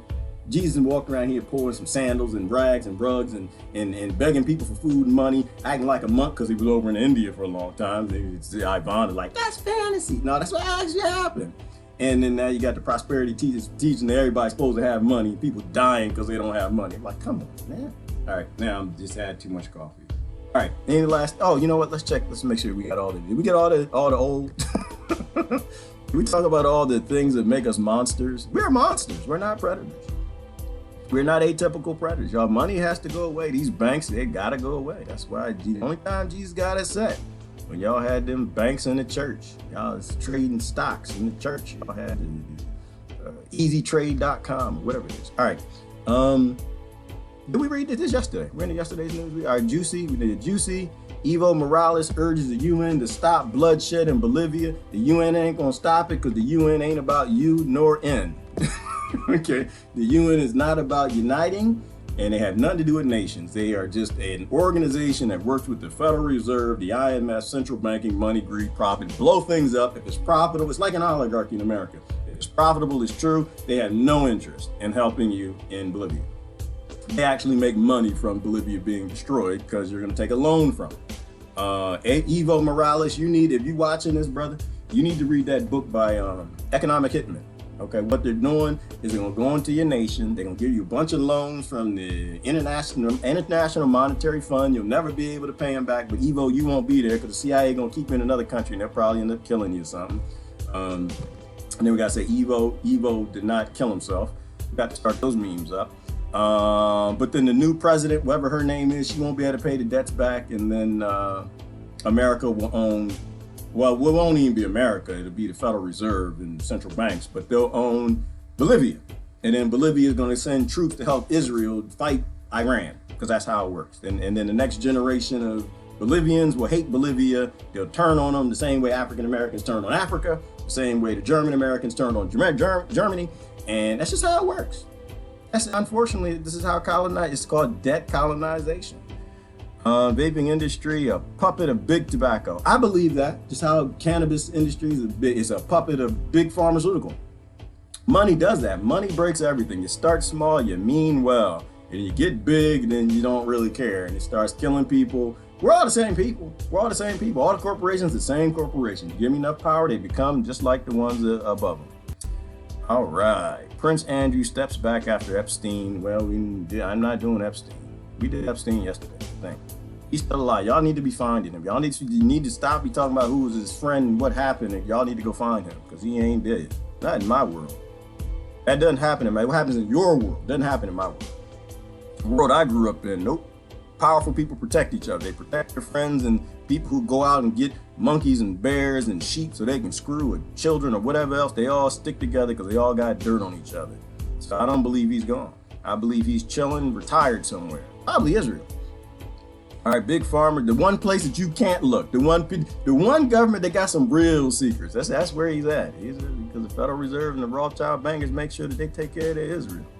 All right, big pharma greed, only a few dollars to make insulin. Yeah, of course, but that's every drug. It's not just insulin. That's every drug. It'll cost them pennies to make this drug that they sell to you for pounds. Pennies and pounds because we're stupid. All right. Oh, what's it about? Prison guard. Forget the prison guards. Who killed Epstein? Question Lionel. Oh, Lionel. Well, you're popular. You're big. Maybe you're kind of big. So maybe you have to say that. I don't think he did. Like I said, I need to see the proof and evidence. Until then, I believe powerful people are powerful people. They always protect each other and lie to me. I don't like lies. All right. Says God wants him to have millions. Okay, Osteen. What about the rest of the world? Right, Lori. And that's how you know that he ain't got nothing to do with God. That's how you know he's a Bibler. You know, every billionaire is a psychopath because he got billions of what it takes to save people they're related to, and they don't want to save them. And if God wants you to be a millionaire, Osteen, then your God has a bifurcated tail and some horns. Okay, that's that Antichrist stuff. It doesn't take a whole lot of things to take care of people. It's just, I don't know. It's just me. Lori, I have to agree with you. A lot of people don't agree. It's like, no, God wants me to have millions of dollars in the bins and just let people starve. Okay. Well, not me. No, that's not the scriptures I read. They never said nothing like that. I think if God sent human beings to this planet, little babies, cute and everything as the day is long, I think we're supposed to take care of them. And I think if you got money sitting in a bank account that can make sure that they got food in their belly, not infant milk, but real food, I think you're supposed to do that. I don't think you're sentient if you got millions upon millions upon millions of dollars. There's a limit in a world where there's so much need. There are a lot of people with a lot of money doing a lot of good. But then there's hoarding. And I think I have to evoke the default. When children in this world have what they need, then adults can start having what they want. And until then, it's a world of apathy, ignorance, and a lack of sentience. We need to rediscover our sentience. Am I telling millionaires to give everything they have away? No, I am not. No, I'm not. You know, me, I had no interest in pursuing that. I probably could have been that by now if I stayed the course, but I had no interest in that. I kind of agree. The same thing that happened to Sadhguru kind of happened to me. If you all know his story, I think I posted it this morning. He talked about his story. He had a construction company. He was well on his way to just being booyah, having it all. And he says, on my way, you know what? I'm gonna let him say it. I'm gonna let him say it, then I'm gonna get out of here. He said, on my way to millionaire land, I discovered Jesus. No, it wasn't Jesus. I discovered Muhammad. He didn't discover him either. In fact, he told you he didn't even read it either. Where is it like the end of his story? I clicked right. I watched so many Sadhguru videos.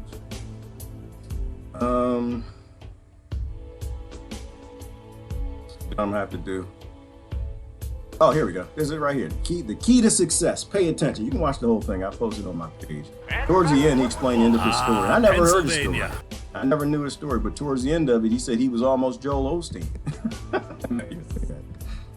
Something like it. In short, I made 80,000 rupees, just like that. People thought this is a hit. There my construction industry started. Raja Ramana was coming for RMP plant. He's just coming in a helicopter to see where the site is.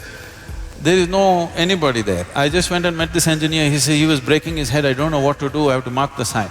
I said, I've got pegs and white cloth. I will just go and mark the site for you. I marked it. They paid me 38,000 rupees for a 15-minute job. I went on my motorcycle and just fixed it myself. Like this, my enterprise started and we grew into a major construction company. We were going very big, but then I got enlightened, so I gave up.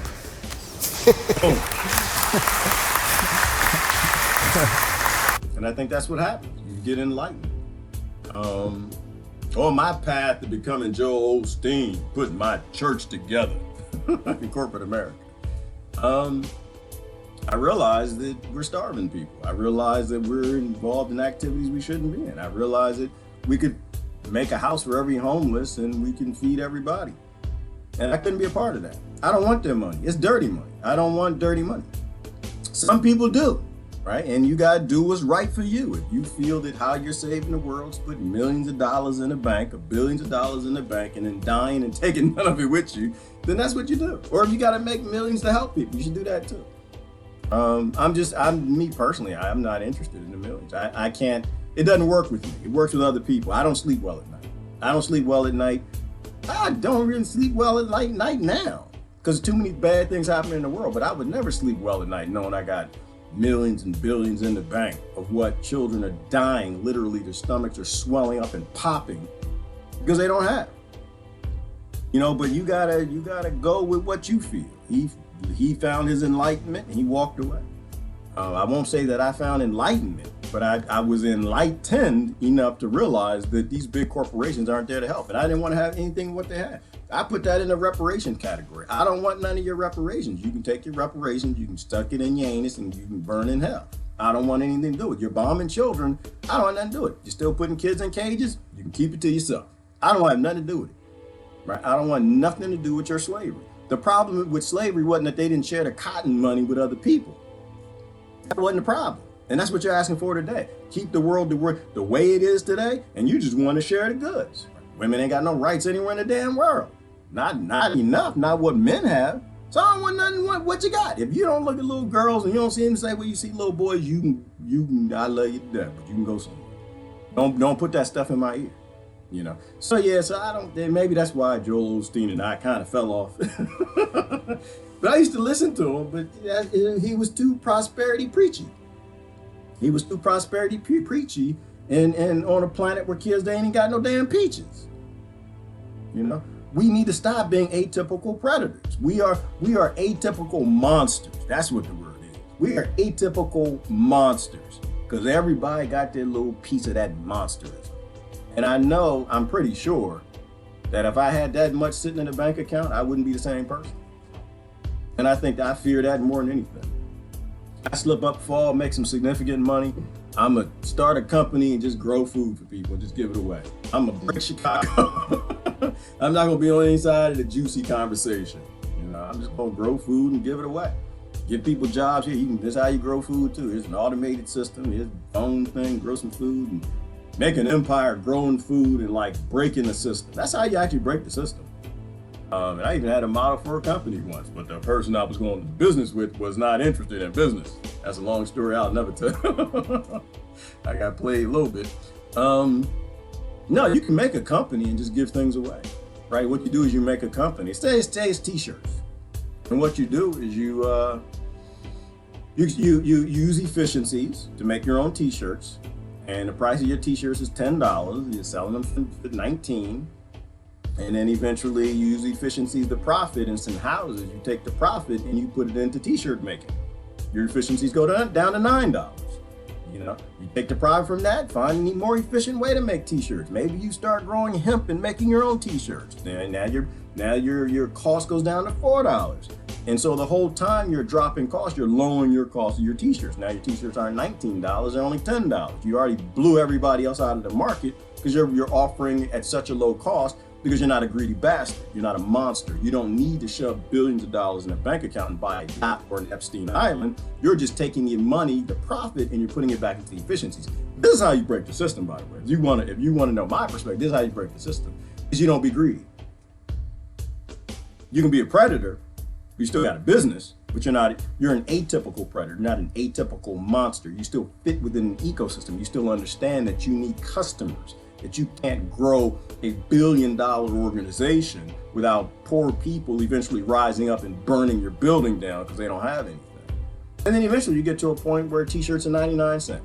You're so efficient at it because you're just taking the money, you're operating efficiently. And you're taking all the money and putting it back in. And the same thing can be repeated for tomatoes, right? There's no reason for an heirloom tomato to cost $4. The sun and soil literally grow tomatoes.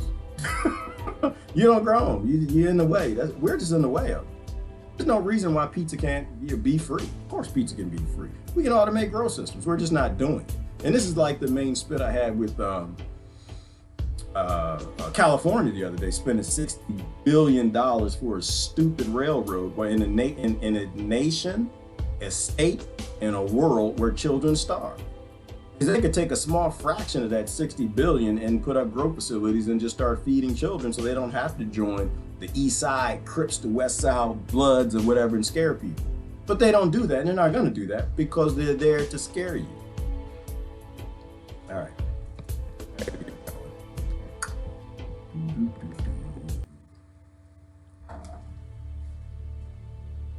Texas got a whole lot of work to get, Lori, because that's the model.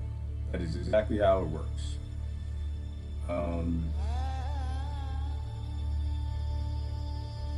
Actually, you know what? I'm going to do this. I'm going to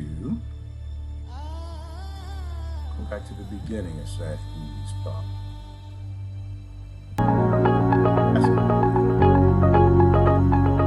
The question is, how can we translate Gita, the philosophy of Krishna, into augmenting business in India? I have not read the Gita, so I really have not. I'm sorry, because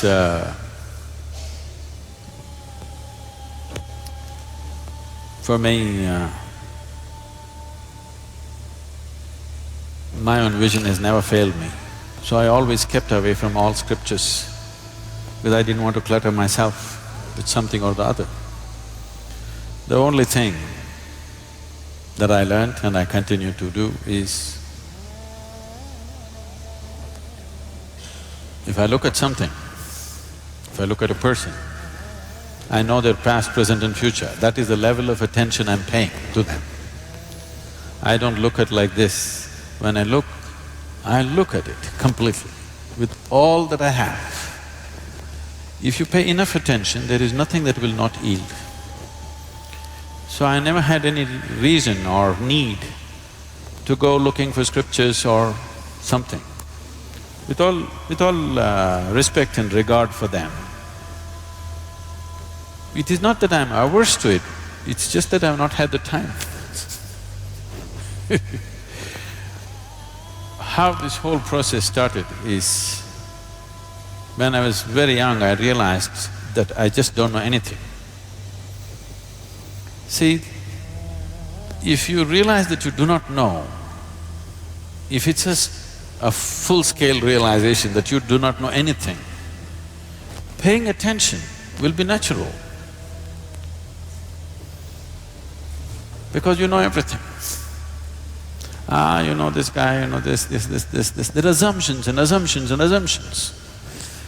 Well, I've used it in a different way, but even if you're doing business, even if it's for business purposes, the only reason why one human being seems to be… all the opportunities seems to be going in his direction and not other people is simply because he is able to see and other people are not able to see. It's not that it's not there for others. One is able to see and others are not able to see. So essentially, a leader means that you're able to see something that others are not able to see. So, attention without intention, simply being attentive, that's what we were trying to do in the afternoon. Not paying attention to something, just practicing attention, a very heightened level of attention where an unfocused attention, but when you focus it on something, just about anything has to yield, there is no other way to that attention. So, I always focused on enhancing and sharpening my attention, never on retention, because what you gather is not you. Essentially, you know that you exist only because you have some sense of attention right now, isn't it? Suppose you fall asleep and you lose your attention, you do not even know that you exist. So the basis of your existence itself is attention. And this attention need not be mortgaged to anything. You just have to sharpen the attention.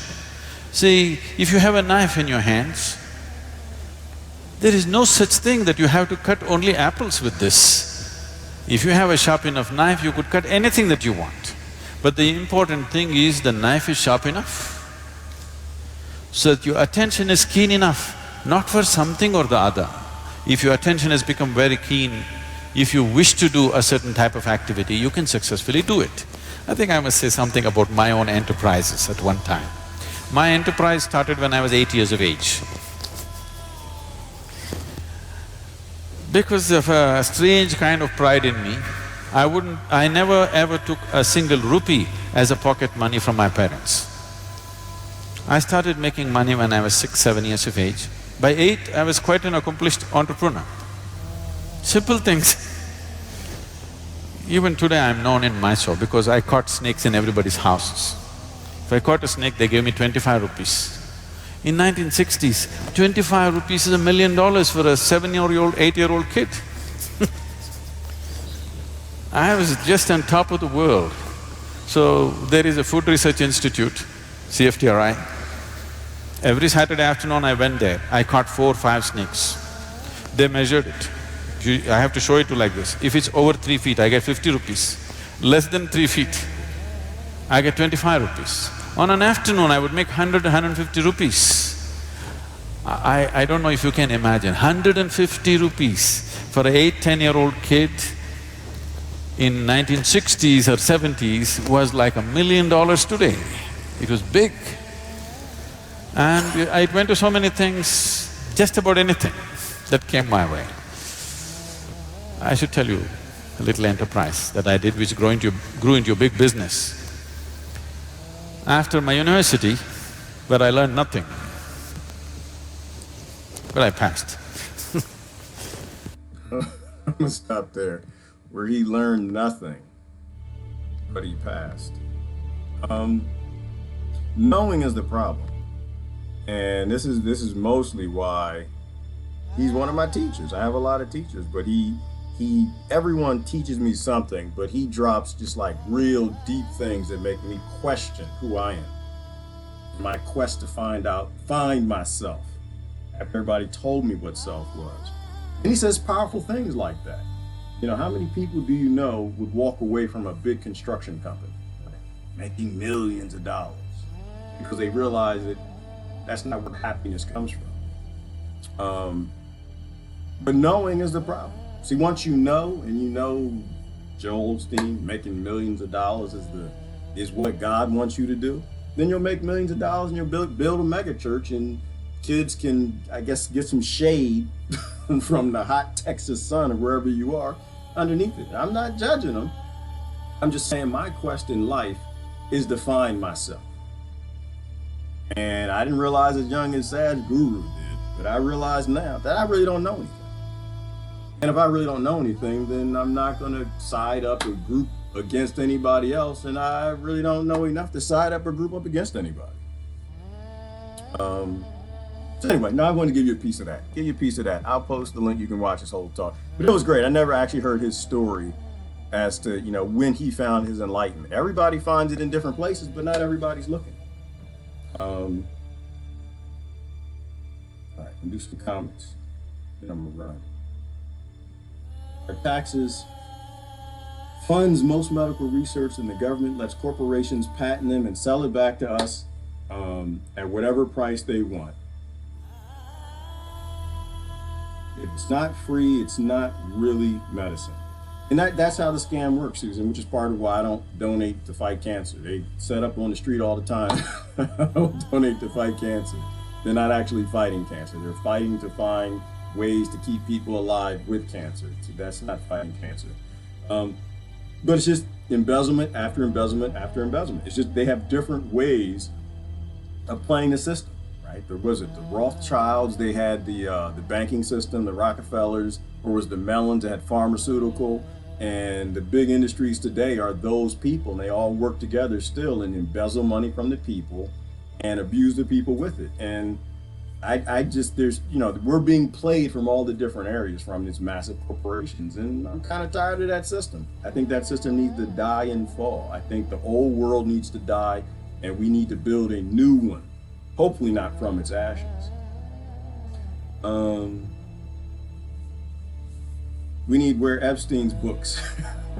Like, where's Waldo? Oh, they're coming, Lori, because corporations are getting in on it. Little ones now, they're all getting in on it. Grow at home, yes, everybody should be growing at home. Absolutely. Hopefully y'all watched Sister Rebecca's video yesterday. It was awesome. It was off the hook. She was talking about geoengineering. Rebecca does a lot of research, and she looked, Rebecca Andromeda, I think is her new profile, because they keep shutting her profiles down.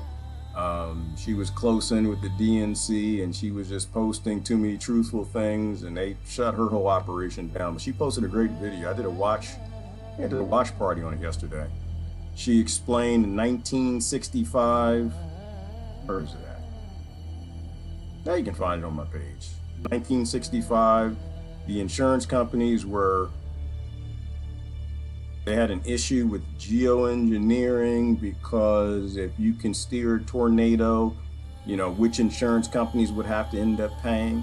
They had a problem with the electrifications of clouds and what that does if this insurance company is covering this farmer or that farmer. It was a great video, and it kind of explained that, you know, always follow the money. The insurance companies were so concerned with geoengineering back in 1965 that they were voicing their concern for how this can be used for cronyism, and which government organization actually was gonna control where the storms went, who got the rain.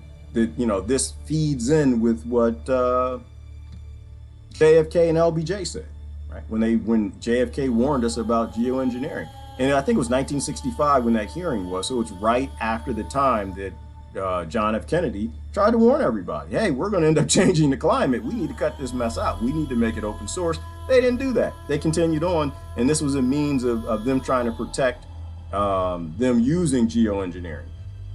And this is way back in 65. So you can watch the video. It's on Facebook now. Looks like, I think that's right, I can't find it. She took it down off of YouTube, but it was great research she did. Just kind of adding to the evidence of information, the pile of information that people who are talking about climate change are not talking about, because the government who's behind changing the climates with other geoengineering technologies for economic reasons, no conspiracy, just money, and the insurance companies that had an issue with the technologies that they were testing and developing. But they don't talk about it because the government that makes a lot of money on that behind the scenes, it's not really a problem for them. It's just the same thing with the Muslims in Europe, right? And the same thing with polygamy. If your people are having more babies, you have more men to go fight in the wars and women too. And so, of course, if you have the power to rob the clouds of more water than your neighbors, then it's going to rain more in your country. You have more food, people have more food, they have more babies. They have more babies, you can make more war. To me, I always look for a simple explanation. It always comes down to economics and power. But always follow the lawyers. If the lawyers are concerned with insurance companies, they are future predictors, right? They spend endless wealth in predictive analysis. They can determine the future. They know how to make money. And if they see the future coming, that they were making these geoengineering weapons back in the 1960s, then it's something that we need to not forget about. All right. The real medicine is food, mental health, physical health, lifestyle, and choices. Completely agree, Kim. And they have all of these charity organizations looking for a cure to diseases, but they're just scamming people. And they always have been, Kimberly. That's always, the pharmaceutical industry is basically the gypsies who would roll into town with snake oil. You know, only they got research now, and the snake oil helps, but it doesn't heal. But it creates more problems down the road that they don't like to talk about through epigenetics and what synthetic drugs actually do to our systems, to our DNA. Let me see. Gerard, the land is so depleted of nutrients from industrial farming that the cattle must be given supplements for fudge's sake. The same that human vegans must take. We're so dumb. There's a couple things there. Yeah, the lands are depleted of nutrients, which is why I like the aquaponic, the aquatic growing systems, because you can actually feed a plant what it needs through mycorrhizae fungi that's not growing in the soil. We can repair the soils, but we have to do work to do that. We have to go back to old farming methods, and we got to use things like hemp that actually are great bioaccumulators for cleaning the soil up. We have to go back to doing cover crops. We have to go back to doing cultivating the microbiology that actually help plants grow and work with that mycorrhizae fungi. But mostly I talk about the aquaponic systems, the actual growing using height, because you can grow plants significantly healthier in the way that they evolved, because most plants came out of the ocean. They were all mostly aquatic, so they all have those adventitious root systems to grow that way.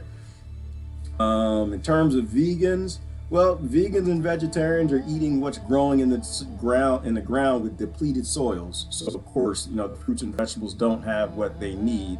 The cattle, animals might have a bit more, but the bottom line is what somebody said higher up. You want to grow your own food. That's what it comes down to. You want to grow as much of your own food as possible and eat that healthy food as raw as possible once it pops out of the ground. All right, let me see. Yes, Gerard, keep eyes and mind open. Yep, Lori, if your eyes and your mind are open and you actually care, then you don't worry about being wrong. You say things because that's what you understand at the time. You're wrong, you learn, you move forward. Which is why I don't understand why adults don't have teachers. Teaching and education doesn't stop at college or high school. You're supposed to continue on. You're supposed to always have a teacher. You're supposed to always have someone showing you where you're wrong with something to make you smarter. But most adults, they feel they already know everything, and so they don't listen to nothing. Like what Sadhguru just said, they don't listen to nothing because they already know. So why would they listen to you? That's why I don't do debates. That's why. So I'm not really interested, Lori. I need a debate. No, I'm not interested. One, because you're not going to read the books that I tell you to read, number one. And two, your mind is already made up. What do you want to debate about? You want to change my mind, and you're not even going to get into a discussion with me until we look at all the data. I am an innovator. I like to solve problems at the root level. If we can look at all the data, then we can have a discussion. But most people, they already know. So they're not even listening. They're not paying attention to you. They don't care. Right? That empathy is shut off. The ice is in those veins, which is what I was talking about earlier. My ear and my hearts are connected. That's my problem. I actually give a damn. And because I give a damn, I'm not interested in what adults want. I'm not interested in their political ideas not until they stop killing people. You stop killing people, I'll listen. But you show up my door, Bone Thugs and Harmony, Bloods, Crips, Triads, MS-13, Democrats and Republicans, and you're still murdering people and robbing them, you need to be brought to a heel. That's what needs to happen. Yeah. You need to be brought to a heel. All right, get it going. Wait, Three Sisters. Point is that livestock require most of the grain we grow. Right, and I keep saying I'm right, mystery. And most of the food we grow, we feed to cattle. Which is the real unsustainable part of it. And the sick thing is the cow, they don't even want to eat the grain. That's not what they eat. They literally graze. They literally need to graze in fields and eat grass. But we feed them sick things that makes them sicker. We give them antibiotics to keep them alive, and then humans eat them. And so it's like this vicious, dangerous cycle of just, if it's profitable, it's a good idea. And that's why they do it. But the grounds are depleted, the animals are sick, and then of course, if you're eating from depleted grounds, the animals are eating from depleted grounds, and you're not even eating healthy food, then of course the humans are going to be sick. And that's where a lot of our diseases do come from.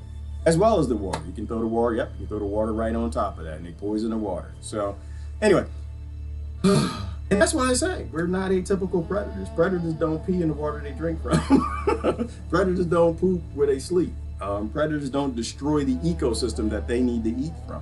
Predators are a part of an ecosystem. They've been there and been sustainable with the ecosystem for a billion years, hundreds of millions of years. They fit in. We obviously don't. We're not predators, we're monsters. And why are we monsters? We're monsters for what Sadhguru just said. We already know. And if we already know, we can be a Democrat. If we already know, we can be a Republican. If we already know, we can be a tribe. We can have an identity. If we don't know, you can't really be in these tribes and identities because you realize they don't know either.